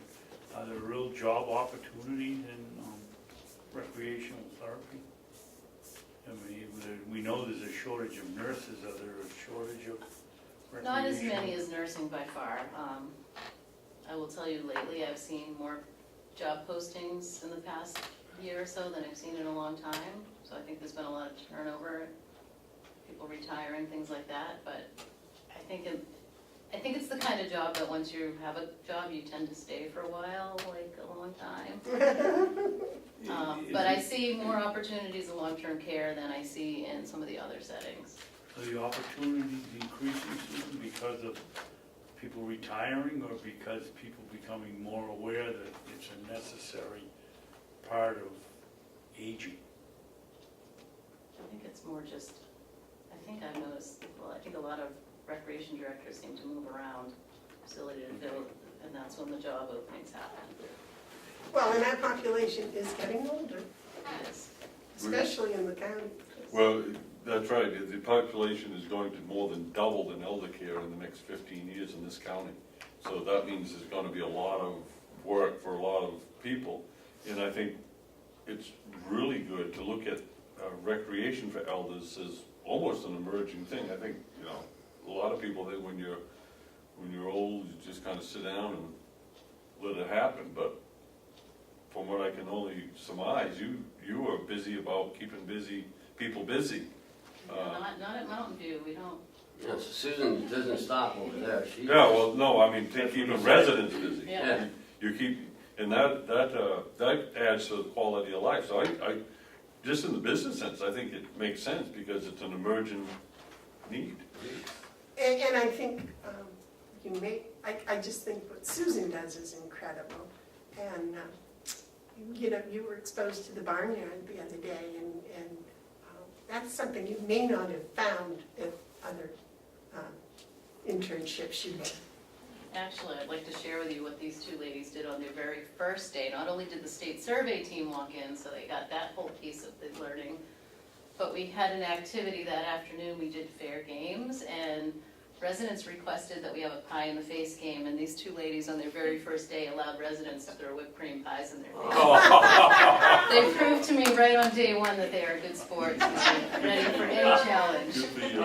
Oh, and I hope you have pictures. I hope I Kelly do. got good pictures. I have not had a chance to post them yet. I bet you the residents enjoyed that. 3 of the residents requested that pies were thrown in their faces too. Yes. Well, How about you? Did Oh, yeah. you stepped I was up the to it? first one up there. Wow. Are you kidding me? I wouldn't have heard the end of it if I didn't have them throwing at me.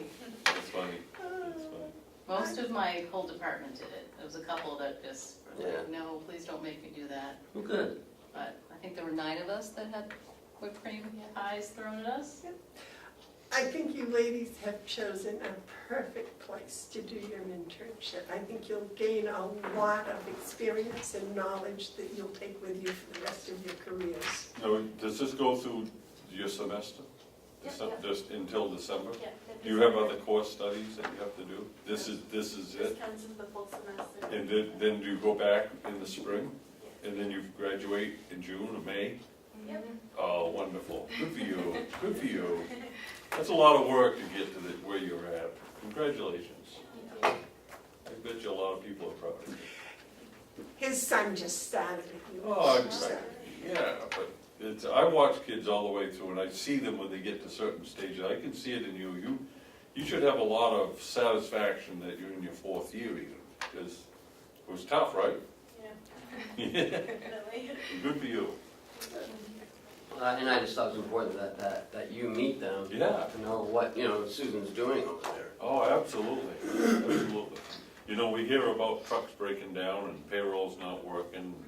You know, first half hour of this meeting was kind of discouraging because, you know, just business, but this kind of puts it, jump in my step. That was the second half hour of the truck. The first half hour was the elegant breakfast we had over the nursing home that these girls helped out with. Well, I wasn't here for that. I know that. I know that. So you just teasing That me? was a jab. But in case you didn't pick it up. And ladies, I want you to know I missed it because I ran out of gas on my way here this morning. That's an excuse you're gonna stick with? You ran out of gas? Yeah, and my neighbor drove all the way up to my house, almost to my house, to bring me gas so I could get to this meeting on time. But He bring gum to plug a hole from the gas tank. no, complain more about my road than my gas tank. Okay, so we're all set. Thank you, Susan. Thank you, ladies. Good luck, Enjoy, girls. and I'm Have fun. sure Hope we'll you see you enjoy it. again before the end of. Have fun and stay safe. Take care. Thank you. That's wonderful. I like that kind of, yeah. Did that make your day, Mike? It does. When you see young people doing well, I can, yeah. What was the other young one? The one that waited on us was Rachel. Rachel, yeah. What was another? It's Sarah. Sarah. Oh, what do you got? Bids? Bids for the van. Van bids. You got 4 of them, huh? 5. 5? I'll take 1. There was one late one, I got it yesterday, no, 9/11, I got it on Monday, When was it due? Thursday. And it came by email, so it doesn't even qualify. Non-responsive is what that would be called.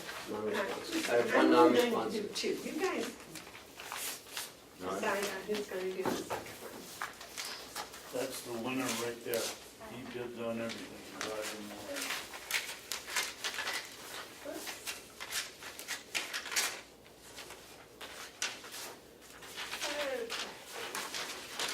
Shall I read them?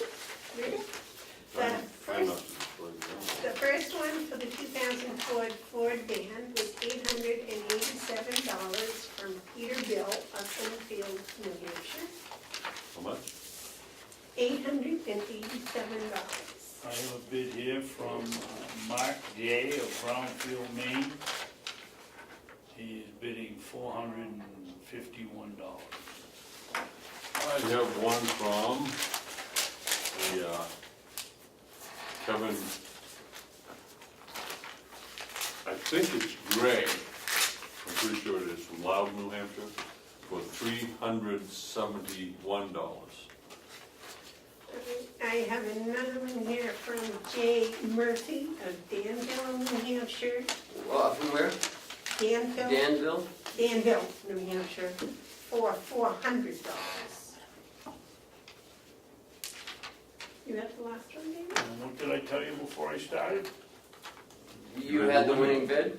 I got the winning bid here of $932.12 from Gas Motors in Brentwood, New Hampshire.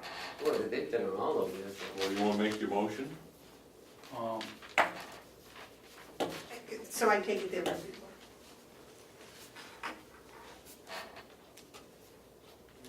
Do we go back to make a recommendation, or we just do it here? No, you do it here. Oh, we do it here, but is this all of them? 5 of the We had bids. 5? They went Okay, 400, you want me to read the bids? Yeah, go ahead. 371, 400, 451, 887, $932.12. I make a motion, we accept the bid for $932.12. From, I thought you'd read it. Gas Motors of Brentwood, New Hampshire.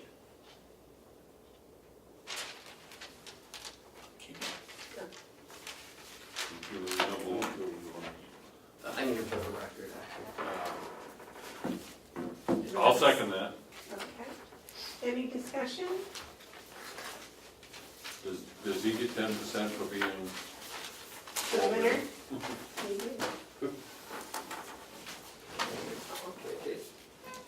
Motion's been made and seconded to sell the, what year is that, the 2004, No, it's 2,000. 2000 van? Oh, the bid on mine said 2004, I think. I don't know, it's whatever van's out there, I have no idea. It's a 2004. Okay. 2004 van to Gas Motors of Brentwood for $932.12. All those in favor say aye. All right, Aye. They'll go towards fixing the plow truck. That just goes back into general fund, doesn't it? So that means we now have $1,000 in general fund we can spend? You No, can't spend that. you can't spend it. You can't spend revenue. Oh. That's no fun. No, it just makes it challenging. Okay. Well, and thanks to all 5 bidders. Next thing is the line transfers. This is number 5.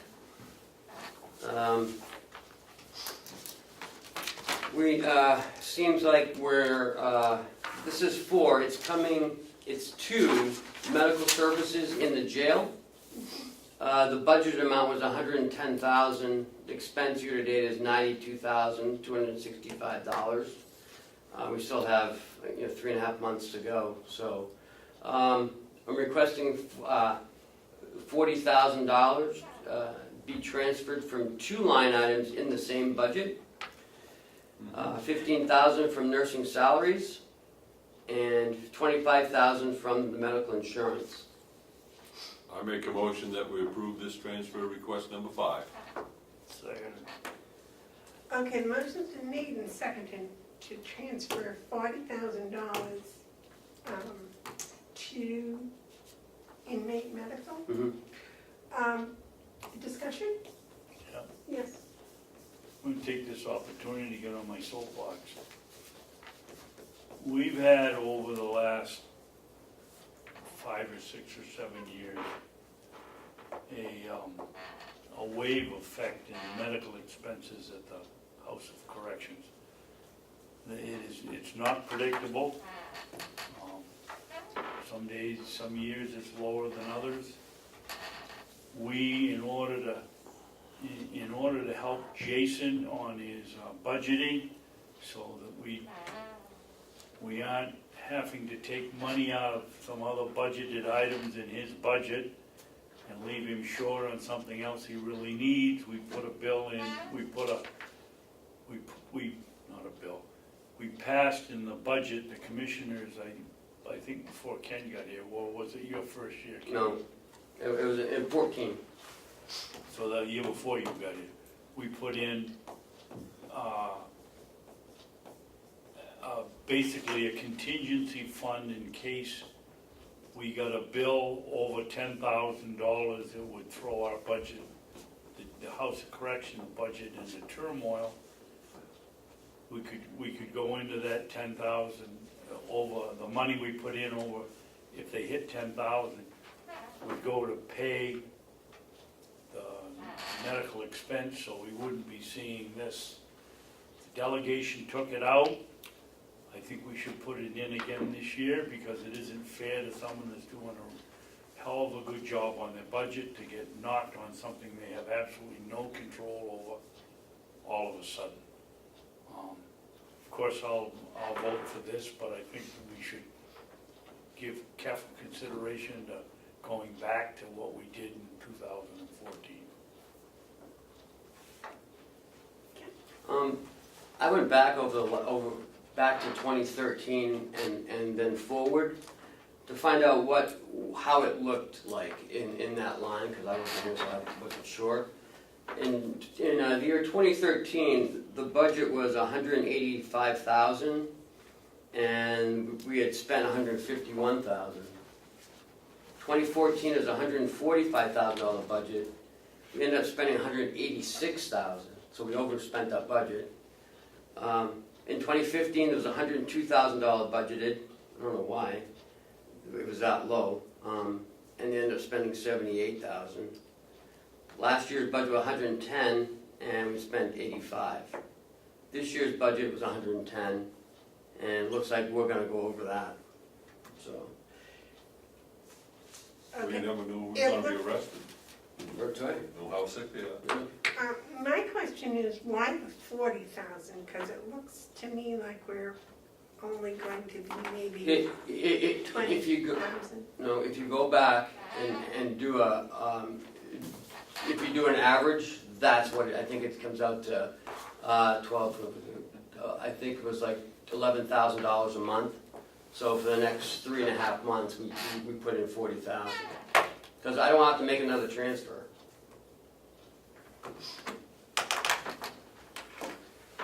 Okay. Because Because we we did got that a in third of the month, a third of the year left, or a quarter of the year left. well, from when I looked at this, it was A all quarter. September, October, November, December. So it's a third. Right. Okay. I was looking at a quarter. That's right. Okay. Motion's been made and seconded to transfer $40,000 to the inmate medical department. Is this coming all from the jail? Jail, yes. So it's just a line transfer in the jail budget Yes. itself? Yes. You know, I try to do that, it makes it easier, but sometimes you can't. Okay. All those in favor? All right, All right, Aye. Those opposed? Okay, where do we sign? No. you got it There's right one here. going over. So anyway, on this, just one thing. We got a $30 million budget, and we've only transferred, we're into the 9th month, we've only transferred 40, well, before this 40,000, it was only 1,400 plus 17, or 3,300. So we're under $50,000 on a $30 million budget. That's not even 0.5%. So that's pretty good. And this jail one, which is the big one, is something that's been going on, as you said, about over the past 5 or 6 years. It's been hard to predict. Oh, yeah, it is hard to predict. So I think the budget was well done. I really do. I'm very impressed. Well, and hopefully this year it'll be even better. 'Cause, my first year here was 2015, we had over 100 transfers. Yeah. You got 5? Yeah. Actually, this is really the only big one you can do. How many were the last year? Probably 15, I think. Yeah, but that, you know, that sort of gives the impression that the commissioners didn't do a good job budgeting when we had 146 transfers, when in effect, we fell short because of the delegation's prediction on the therapy over at the nursing home by $800,000. We were forced to make transfers because there wasn't the money, the revenue to pay for it. So, the ones we had. Why that looked? I don't know, I'm trying to think about what you said, because we Well, had we had that, to transfer money because we didn't have it. but we had the supplemental budget, and that was in But the supplementary budget came in August of the year, September. not September. We made a lot of transfers before that, and that wasn't the year that we had to transfer. It was. Yeah, And because so I it was remember also- we were doing a lot of transfers because of the audit.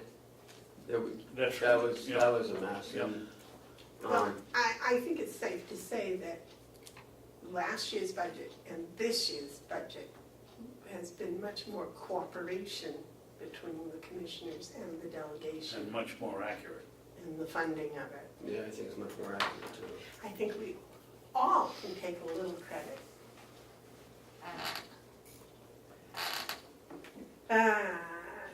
Policy changes.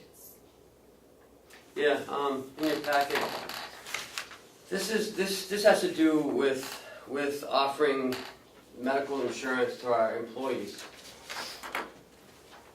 In the budget, in the policy, it's 90 days after you start, and then it's the first of the following month. So after 90 days, the first of the following month, because you're on probation for 3 months. So it could theoretically be 100 working here, 110 days, or 112 days. It all depends on before when you start. The law is that you need to offer it after 60 days. It can't go past 90 days. And this is the ACA, Obamacare.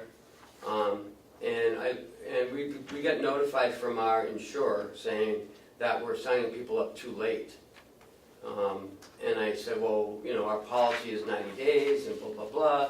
But they said because of Obamacare and the ACA rule that you, and our contract states the first of the month following 60 days of employment. The contractor. Right, for our medical insurance and our dental. Which departments, which union? It's anybody.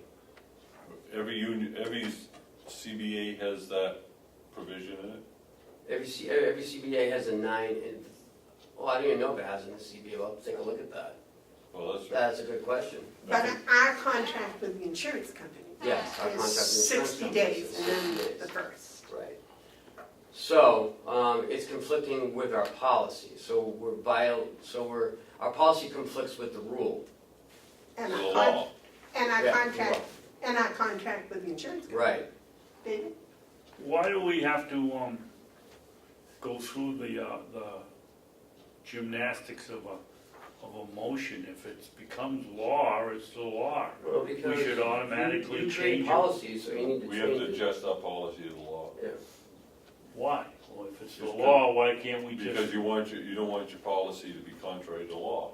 so when the law changes, it automatically should No. automatically change it up? I can give you what we do in the school district. I'm on that policy committee, and every month, we review policies and we change them. It's constant, it's a never-ending thing. And what you do is you compare what your policy is sometimes with what the law is, and say, oh, we're out of compliance. So you adjust your policy to bring yourselves in compliance. Policies become the working directive of a lot of people. You know, if someone's working, they don't necessarily need to call us up and ask what to do. They look at policy, that's where we told them what to do, is in the policy. So we don't want to have a policy that contradicts or isn't in line with law. So, to me, this is we have to do this, but I think the question is, our CBA's out of sync with that as well? I don't know. I don't know, but we'll have to look at that after this. Right. Because, I would thought when the law went into effect 60 days, that the policy, the CBA law would be automatically changed. there's no automatic nothing until both parties agree. Okay. Now, does this have any financial repercussions? Sure. Yeah. I mean, past. I mean, from here forward, I understand it has financial Yeah. repercussions. But is there anything that we have to do to adjust No, the they're past? better than insurance. If you've been on insurance, you're on insurance. No, but basically going forward, It's gonna be it's expensive. gonna be 1/12 of a person's premium costs Initially. will be added, 1/12 will be added. Initially. That's good, that's okay. So we need a motion. I did, didn't I? I didn't make a motion? Didn't make a motion. No, I make a motion that we direct that the policy be adjusted to come into compliance with the ACA. Law? Is it a law? Affordable Care Act, it wouldn't be law, it wouldn't be Affordable Care Act law. ACA is Affordable Care Act. Period. Yeah. I'll second that. Any discussion? Okay, all those in favor of having, as the motion states, having the policy comply with the ACA law, say aye. Aye. Did you write the letter to the governor On which one? about the sheriff money we got? Oh, yeah, the grant. Yeah, we were gonna do it today, together. We can do it today. In writing that, would you please point out to the sheriff, to the president Of that, the United States? yes, you're going to send a copy, or send a letter to him also, not a copy, but actually write a letter to him. You might add that since his firsthand knowledge about the opioid crisis in New Hampshire, as he has previously stated. And remember, he called us a complete swamp or something.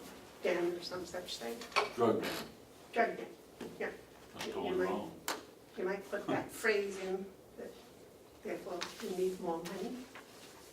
The whole state.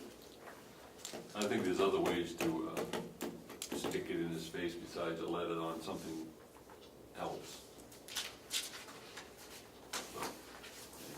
Well, that was from last Are we week. meeting with them? The president? No, with the grant review committee? Yes, the 25th of At 8:30? September at 8 o'clock, right? 8 o'clock? You posted it, what did you post? 8 o'clock, if that's what you told me, I can't remember. I can look on the website. Okay. And then you gotta show me on the website where you've posted these, I couldn't find it. Oh, it's right on the front, it's on the calendar and it's on news and notices, so it's in 2 places, right on the homepage. Okay. It's the one on the right, it says notices. Okay, the website bid, have you got a recommendation? Finally. And Cheryl did a lot of work on this. Hours and hours. Oh my gosh. So, we're gonna do it together. So, Cheryl, why don't you start off by, let's talk about, out of the 3 bids, there was one that seemed to stand out among the rest, and that's virtual town and school, which we currently have now. We looked at CMS website services and Great Northern Networks. You had many more bids than 3. Oh yeah, we had 18, but we narrowed it down to 3. The rest were some were $100,000. And they were way more complicated than what this county needs. It just didn't really apply. They didn't meet the RFP. They went above and beyond the RFP. So they didn't. Right. So some of the things, the content management system, or CMS. CMS website uses Drupal, Great Northern uses WordPress, and Virtual Town and Schools uses Drupal. Now, the two of them, the difference between the two is, Well, Drupal is actually one of the most secure CMS. It's even used by the White House, actually. And most of the government websites, a good amount of them use Drupal. WordPress has had some issues recently. There's a lot of vulnerability, and it's not very secure comparatively to Drupal. So that's where that part. Do you want to go over the rest of it? we also looked at training involved, what they offered as far as training on the website. CMS offered 2 days of online training. Great Northern, no training was mentioned. And Virtual Town Hall offered 1 full day of on-site training and 1 week online a month. 1 week online, Oh, and one, then monthly online training. 1 full day of on-site training, so they come here and do it for a What full did the day. RFP say about training?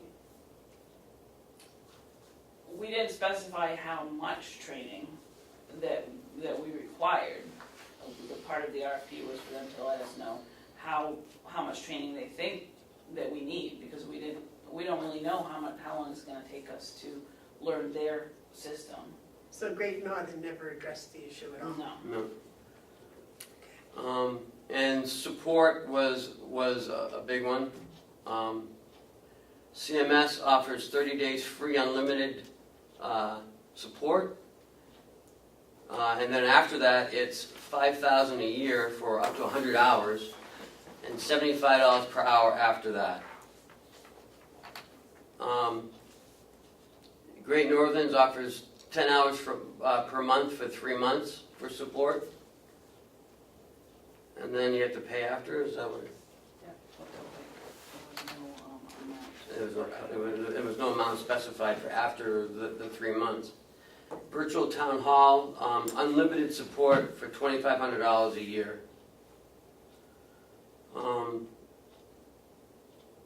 We also asked them for available storage because of the AUP audit that we did. Trying to upload all those files, we couldn't upload it all at once. So we wanted more storage, uploaded files, storage. CMS, mock-up of Carroll County website included storage and downloads large volumes. It didn't specify, how much storage. Great Northern did storage and downloads large volumes. Again, doesn't specify. Virtual Town Hall specified storage and downloads over 100 megabytes. And 100 megabytes is enough there's a lot of storage. Yeah, we wouldn't have to split it up into 20 files like we did. So all in all, the total cost of all 3 was CMS was $20,000, Great Northern was $18,450, And virtual town hall is 10,600. So our recommendation is virtual town hall, or virtual towns and schools, for $10,600. Those are the ones we currently have. Yes. What was the second one at 18? Who was that? Great Northern Networks? They're out of Bartlett. Yes. But they offered no training. Well, no training mentioned. Mark? Yeah, I'm not able to make an informed vote today. I'd like to spend some time with it, but I also, it doesn't sound like we got apples and oranges even yet. You guys did a tremendous job, because you were at, what, 18? When we were sitting here, we were all over the board.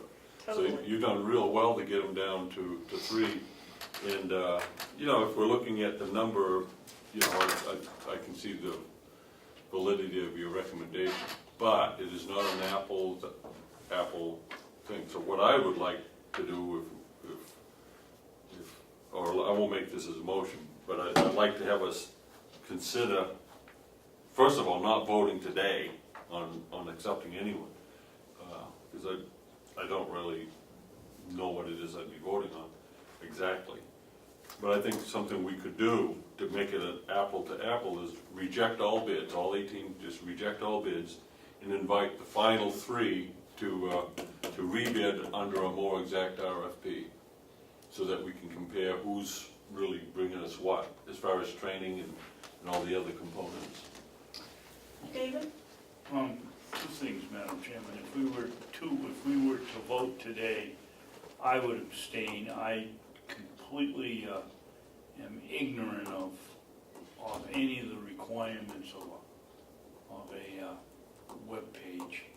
I think Mark's got a great idea. I'd go one step farther and have the 3 that we picked send their salesman in or their representative if they're close enough, so that we can ask them the questions and try to learn something ourselves before we give out the contract.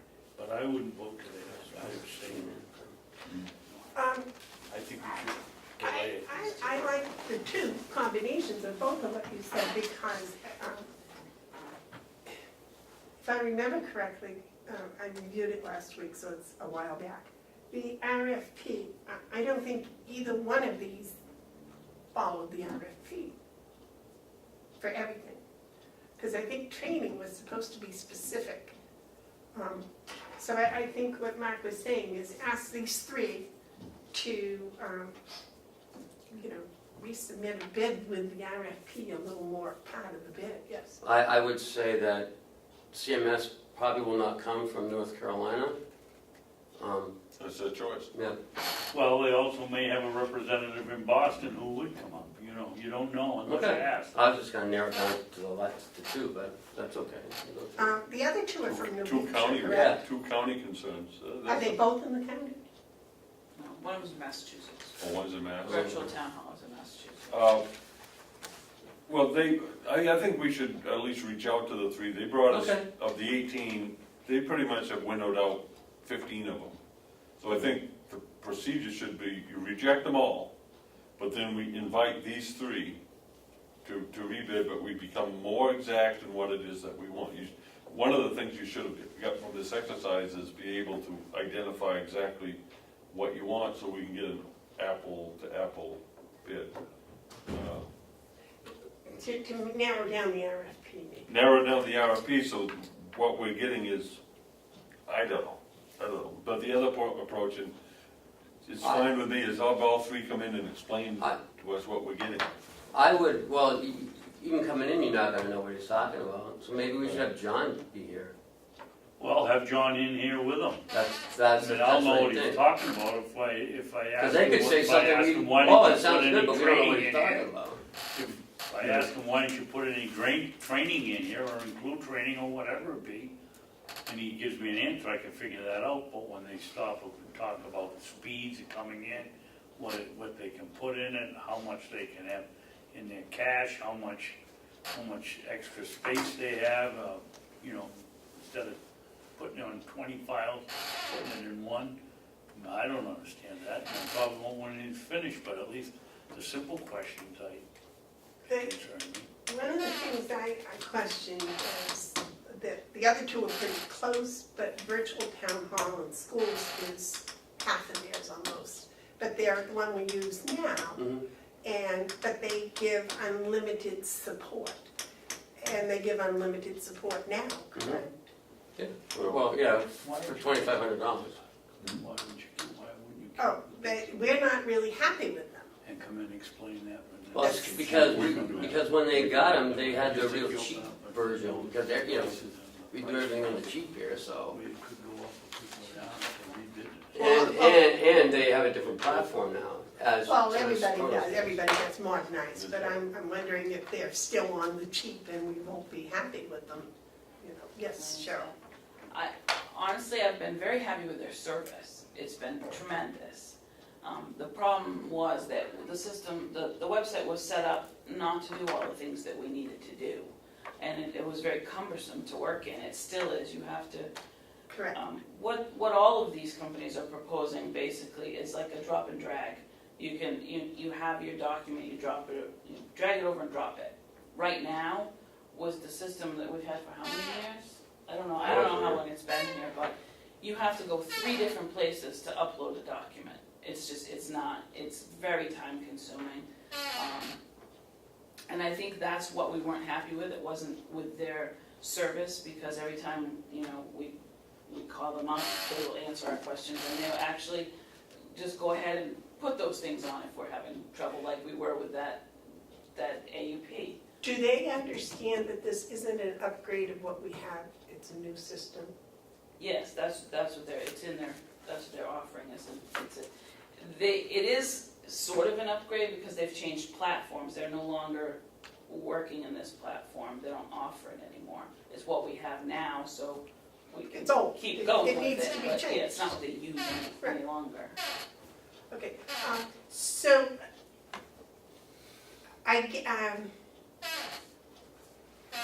what would have been, what of those 3, what would be your recommendation and why?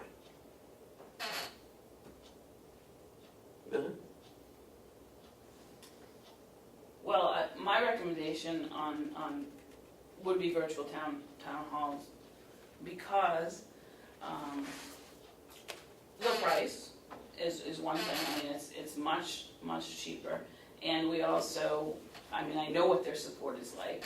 I'm not saying that either one of these other ones wouldn't have the support, but with the information I have right now and the experience I have, I would have to go towards that one, because it's a known entity, and I know how good they are with their support. But, you know, we haven't heard from these other 2. So, you know, virtual town hall we've been working with for years. These guys are new to us, and I think it's probably fair to have them all come in so we can Do the presentations? Okay, Come on. yes, yes. I don't mind if we have them 3 go in, we don't go through the process, we keep the bids. I think there's some value to that, but I have to say this. Of all the websites that I use, the Carroll County website is by far the most aggravating, and I think substandard. And I look at it from a different, I know you have to deal with them day by day, and it's good to hear that they're responsive. But I look at it from, you know, how I want to use it, and I don't. So I don't find the service of what we have as an indication that I want to stay with the companies. It's sort of like Kronos, but a little bit different. You know, just because we have a relationship with them doesn't mean it's the best one we can have. So I'm not in agreement that they're necessarily, just because their price is low, is in the best interest of the county. So I would like to have all 3 be invited to come in, and maybe they won't. Maybe only one of them will come in. That would tell us an awful lot right there. But you know, if we were just doing it on price, it's easy. You go to the low price. But is that what we want? So what you're suggesting is that we don't ask for another RFP, we just ask those top 3 I think to come in. Commissioner Babson makes a good point. We've gone this far with them, they have 3 proposals. Explain to us why your proposal's better than the other two. It's out there, it's all public information, everyone knows everyone's price. Just come in and explain to us. And I do think we need John here, because he's an interpreter, and I don't know these terms. That's a good term. Yeah, he can tell us what they said, That's right. if need be. You know, but, you know, we've come this far, I just soon take a little bit more time. And you may be right, Cheryl, and Which one does the nursing home use? the, I don't, you have to ask how, I have no idea. they use the one up in the GNS, The Northern, yeah, Great Northern Services? yeah, they use them. Yeah, but, and the other thing, as clerk, I'm really wanting to be able to do the minutes and get them on there and find them and do all that stuff. I want a system that we can, you know, quickly gather our records, so if anyone's asking for something, we can get it without a lot of They can get. right to know angst. Well, yeah, but we can too. And that's why we're doing this, is Right, mostly for that reason. And because this old system doesn't work. Oh, I get frustrated trying to find stuff on there. Well, sure, this frustrating trying to post stuff. Okay, do we need to make a motion on that? no. No, we'll have Cheryl just call him and invite him in. It may be over a 2-week period, but I'd rather go 3 weeks from now or 4 weeks from now, if we could get them all, you know, the same day. I Yeah. mean, they don't have to come in next week, but if they say, well, the first time we can all get together is 4 weeks from now, that's fine with me. I'd rather I have. mean, we've gone this long, we can still wait. I'd rather have them all here on one day. I would think in half an hour they should be able to do it. Yeah, we Good sent, presentation and have us ask questions. With this board, a half an hour? I think it would have to be more. There's a lot to it. Yeah. I think a half an hour, in my opinion, is not quite enough. But we'll schedule a 45 minutes and, we can't figure out how to pick blueberries in a half hour. I know, that's what I'm saying, yeah. I mean, I planned these for like 2 hours, we're on going on hour 3 now. Yeah. Okay, so you'll take care of that for us, Cheryl? Yes. Thank you. Yellow folder? This is always a surprise. Yeah. We have a Ford extended service plan, Oh, for that pickup truck? no. Golf cart, Greens Mall. For the Carroll County Department of Corrections, where did she sign? Oh, right. The yellow folder was from him, but I guess it's for. No, very, For everybody.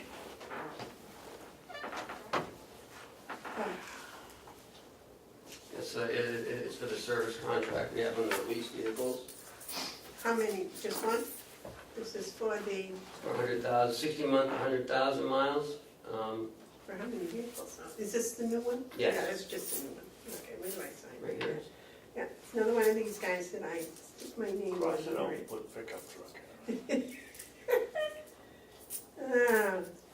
Did you check on our insurance? What? Our liability I insurance? told you what it was. Well, how come the sheriff has like 5 million? You have to get the legislature to, to go and change it. Well, I think you need to talk to Primex and tell it that we want some sort of a policy that covers us for more than 5 We can get it. It'll be an umbrella policy, like an add-on. Well, I don't care. I don't think that we should be, We I shouldn't should be be hanging putting- out there for 5,000. no, I shouldn't be putting my name on things. These are non-public minutes we can do, but we just can't say some of the things. You want to do it that way? But do I have to go into non-public? to do that? No, we don't have to. This That all is is the in the approval for the 6 Yeah. months old ones, aren't they? No. This is the current one? Yes. Okay. Would you? Okay. All right, I'll do them, and you see,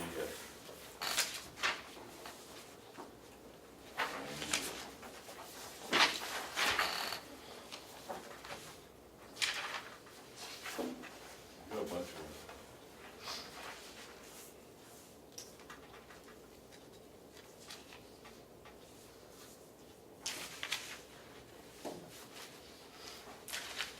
this is session one. I'll make a motion that we keep sealed the minutes of session one, non-public session on September 6th. Did you say seal on Sealed. second? And the camera's still on, so you have to read what went on in the meeting. No. You gonna read this? Yes. I didn't know, I didn't hear a second. What? Okay, this is just a little off here. Let me, You didn't read that, Mark. no, what we have to do on this is be careful that if we're gonna seal them, that we don't say what it is that we're sealing. Right. Or we might as well not unseal them, so, I didn't say anything except sealed. I know, and I think that's all you have to say. Because if they're sealed, and if they're unsealed, then people come up and ask for them. Right, So you made a motion, we seal them. yes. I was Second. waiting for a Mark second. Second. Accept them and seal, keep them sealed. Okay, so the motion's been made and seconded to seal, keep sealed the minutes of September 6, 2017, non-public session 1. All those in favor say aye. Aye. Aye. And you did say accept, right? Yeah, accept. Yes, Accept she and did. seal. Yeah, Accept and seal. all right, so So that one, this one I would say seal, Okay. but you read it. well, where's the little piece of paper here that says, oh, seal? Approved?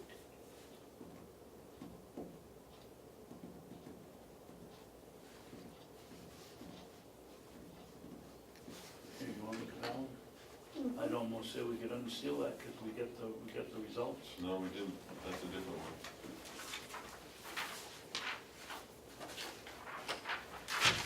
Oh, yeah, it is. Or should have that, No, is that the wrong, is that correct? Or is Yes. that- Or is that, should be another department? no, that's it. No, Let's keep it sealed. that one has to say seal. Yep. You gonna make that motion? I'll make the motion that, what section is it, 2? 1? Session one, August 23rd, that goes back to August.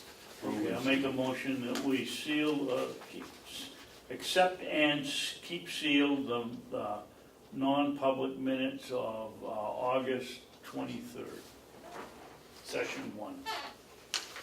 You might want to read it. Do we have a result Voted on on. that? Not yet. Motion's been made and seconded that we accept and seal the non-public minutes from August 23rd for session 1. All those Second. approve? Yeah. Yep, Okay. We did get a letter saying, thanks for the letter you sent us, we'll think about it. Oh, Yeah. that's nice. Mm. At least they talked to us. Yeah, at least acknowledge getting the letter. Oh, I hate that when I send something to somebody and I never hear another sound from them. No, this one, no?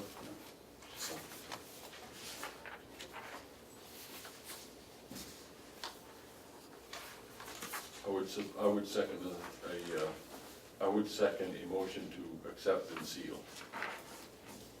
Keep sealing. yep. I'll second that. You make the motion. I'll make the motion that we accept and keep sealed the non-public minutes of session 2, August 23rd. Second.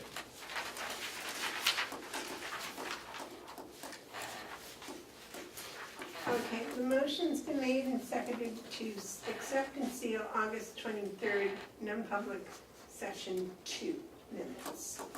All those in favor? Aye. Those opposed? Oh, aye, right.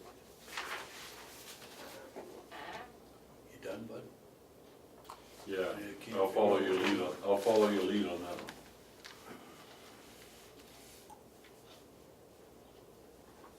I think we should, let's see. I'll make a motion that we approve and not seal, that's leave open and not seal. The minutes of session 3 of August 23rd. I'm gonna second, but I want a discussion. Okay. Didn't someone ask that letter? Because it was presented at the meeting, Yes. so I wouldn't do that. Why? Okay, if that's what you want to do. What's your concern, Tom? That, The contents of that letter will become public. Why shouldn't it? That's what I'm saying. I don't care. Someone wrote it. okay. I don't even know if anyone. I don't think that should become public, Why? because it was not signed. We have no idea who it was from, and And no then we'll idea just- what it was about. Put out there's an example of what we have to deal with. Okay. If anything at all, it may not have been a topic of I don't know what was in it, May because not I even never have read been it. true. right, we unsigned letters. I We don't wanna looked sign at it, it, we don't wanna listen to it. Okay, but did it name anybody? yeah. I never read it. I did not read it, so but it named somebody, are we putting somebody, No, It did name someone. it did. Yeah. Well, there you go. see, you Read and it, I but- never read it, we didn't read it. But I don't, it doesn't matter to me. It wasn't received from them, it's nothing that we acted on. It's an unsigned letter of someone making a complaint against the person.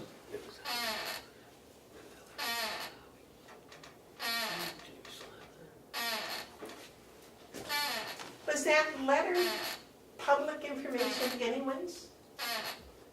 If you did the research, yes, Wait a minute, it talked about an individual, yes. so it talked about a reputation. So, have we voted on this motion yet? No. No. Okay, I would vote no against this motion because the letter would be revealed and it could affect adversely someone's reputation. That's what I'm saying, Yeah, I think right? you're right, Amanda. That's why we didn't even read it, because it wasn't signed. I will vote against this motion. Madam Chairman, I will, make a motion that we table it so we can take a look at, well, table it and then we can read it. I'm not reading the letter reading it. anyways. It was unsigned, I'm not You reading it. can't, yeah. But if it was an unsigned letter slamming a person, I don't think that should become public. Because it adversely affects the reputation of a person who doesn't know who they're accused I of. must have read it in your office. No, you grabbed it and you read it. You guys didn't read it? No, it was not signed. These I won't two read did. anything that's Amanda not did. signed. I will not Mark read started reading it, and said, oh, it's not signed, and he threw it away, saying, I'm not accepting this. That's worse than rumor. So you withdraw your motion and Yeah, I'll withdraw my motion, let's make it unanimous. I'll withdraw my second, and so we need a new motion. Go ahead, make it. You make it because it's in front of you. Oh, I'll make a motion to accept and seal Yeah. the minutes from the non-public session 3 of August 23rd, 2017. And I do think the public on this discussion needs to know that what we're talking about is an unsigned letter that apparently mentions someone and could adversely affect their reputation. And since that person would not have the opportunity to face their accuser in the proper way, it is not prudent for us to allow that letter to become public, under the law. Mr. Right to know when you go down to that commissioners meeting, maybe this is something you should consider taking with you, that if, that a public body doesn't have to disclose or even discuss a letter that's unsigned. I'll go down and make that a topic Something of like that, because- conversation. You know, we're worried about somebody's, third party's reputation because someone wouldn't sign the letter, and I don't think it should even come up in a discussion. Right. I'm not certainly gonna stand here and read the letter. You're not, she's not. No, So what are the options? Not having to read it. we didn't get it. We got a letter from someone that didn't sign it, and it's not the type of thing that I think is, Even newspapers won't publish letters that aren't signed. No. Letters to the You know, editor. we shouldn't have to. I don't want our minutes to become a gossip. Right, and we shouldn't have to Right, deal with it. Maybe that's something you could bring up, Mark. Maybe somebody come up with a good idea. I will. Okay, so I made the motion that we accept and seal the minutes from non-public session 3 of August 23rd, 2017. I need I'll a second it. second. So the motion's been made and seconded that we accept the non-public session 3 minutes from August 23rd, 2017, and we keep them, we seal them. All those in favor? Aye. Aye.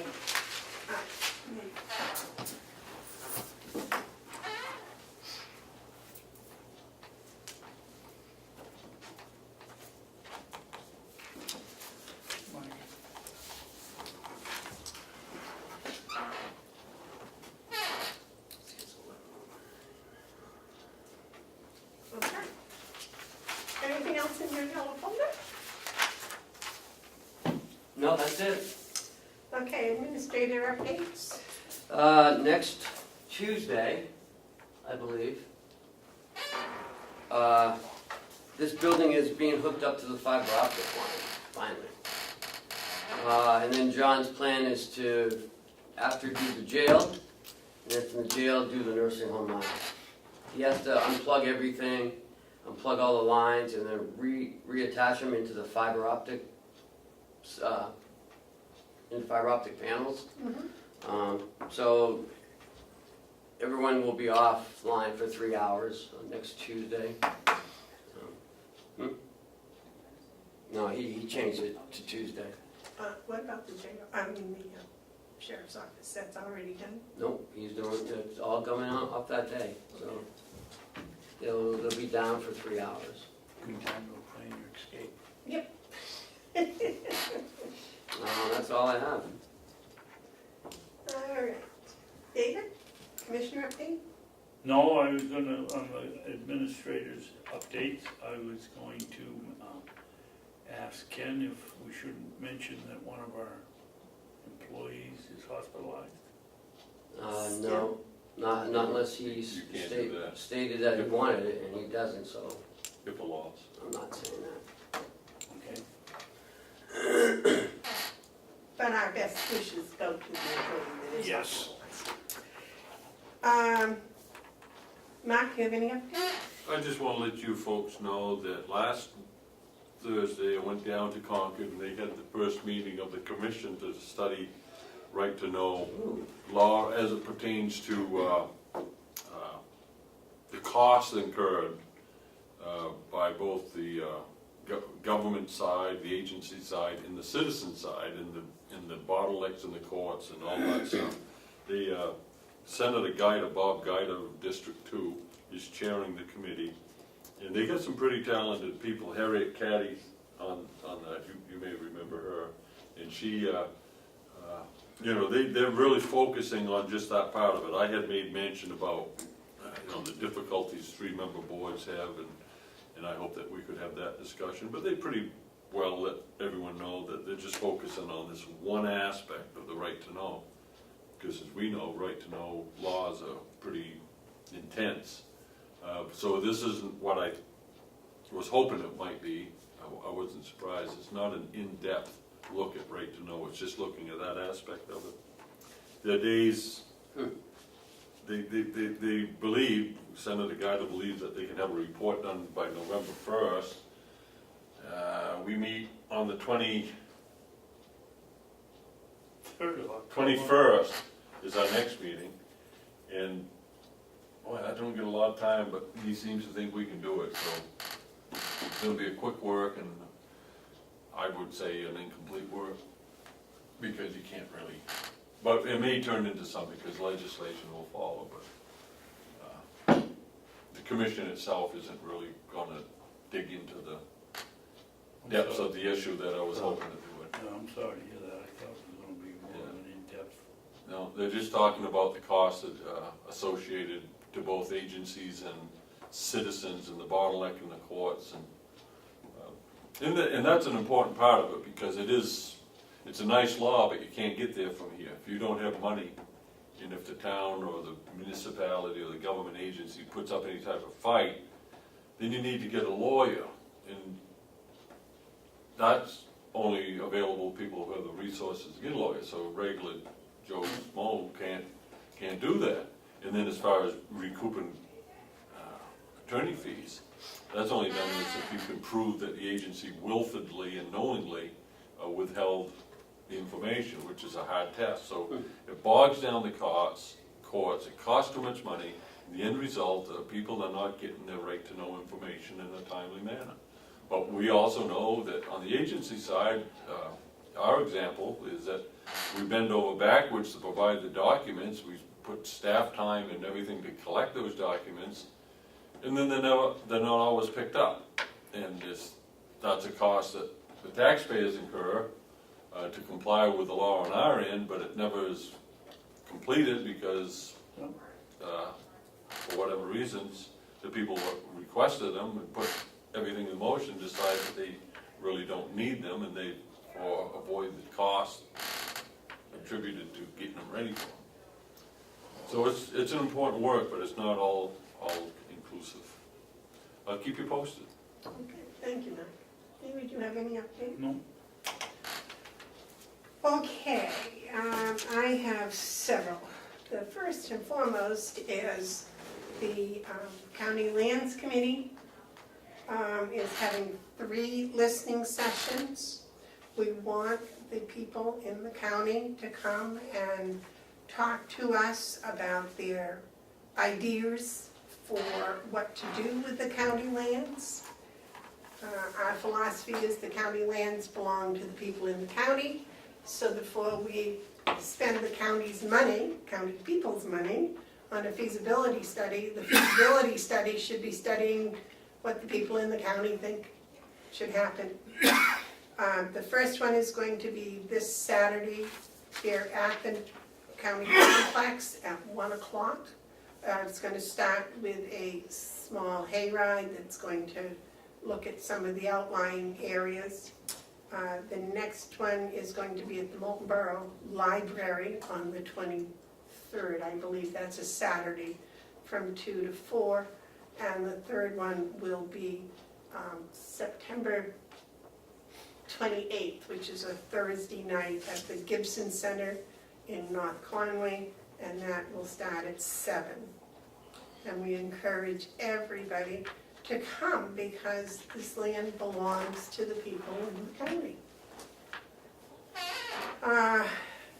Second update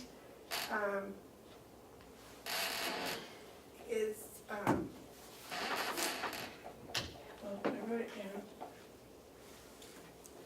Oh, I had actually it's a question for you, Ken. We're supposed to do some sort of a report on an update for the DRA study and the, what was the other study that was done? The delegation had asked for? The performance audit. The performance audit. Right. Is it possible for those updates to go on the county website so that the taxpayers? They're already up there. No, the updates on what we've done, because you've done most everything in the I'm still waiting to hear back from what they want me to do, what they expect. I haven't heard back from them, so I haven't done anything. Because that's what I was directed We voted to. to write the Right, to write the chairman, letter, but you haven't chairman heard back from find them. out, Oh, I'm and sorry. then Well, get back to us. if and when you do, would it be possible to put that update, because there's a lot of work that's been done on that performance Whatever the audit. board wants, I don't care. Well, that was just my suggestion. And I think that's all I had. Anything else? Anything else? Do you have any other non-public to go into? All right, so I will make a motion to adjourn. Second. Good. Okay, motion's been made and seconded to adjourn at 11:18. Thank you very much, gentlemen, ladies. Thank you.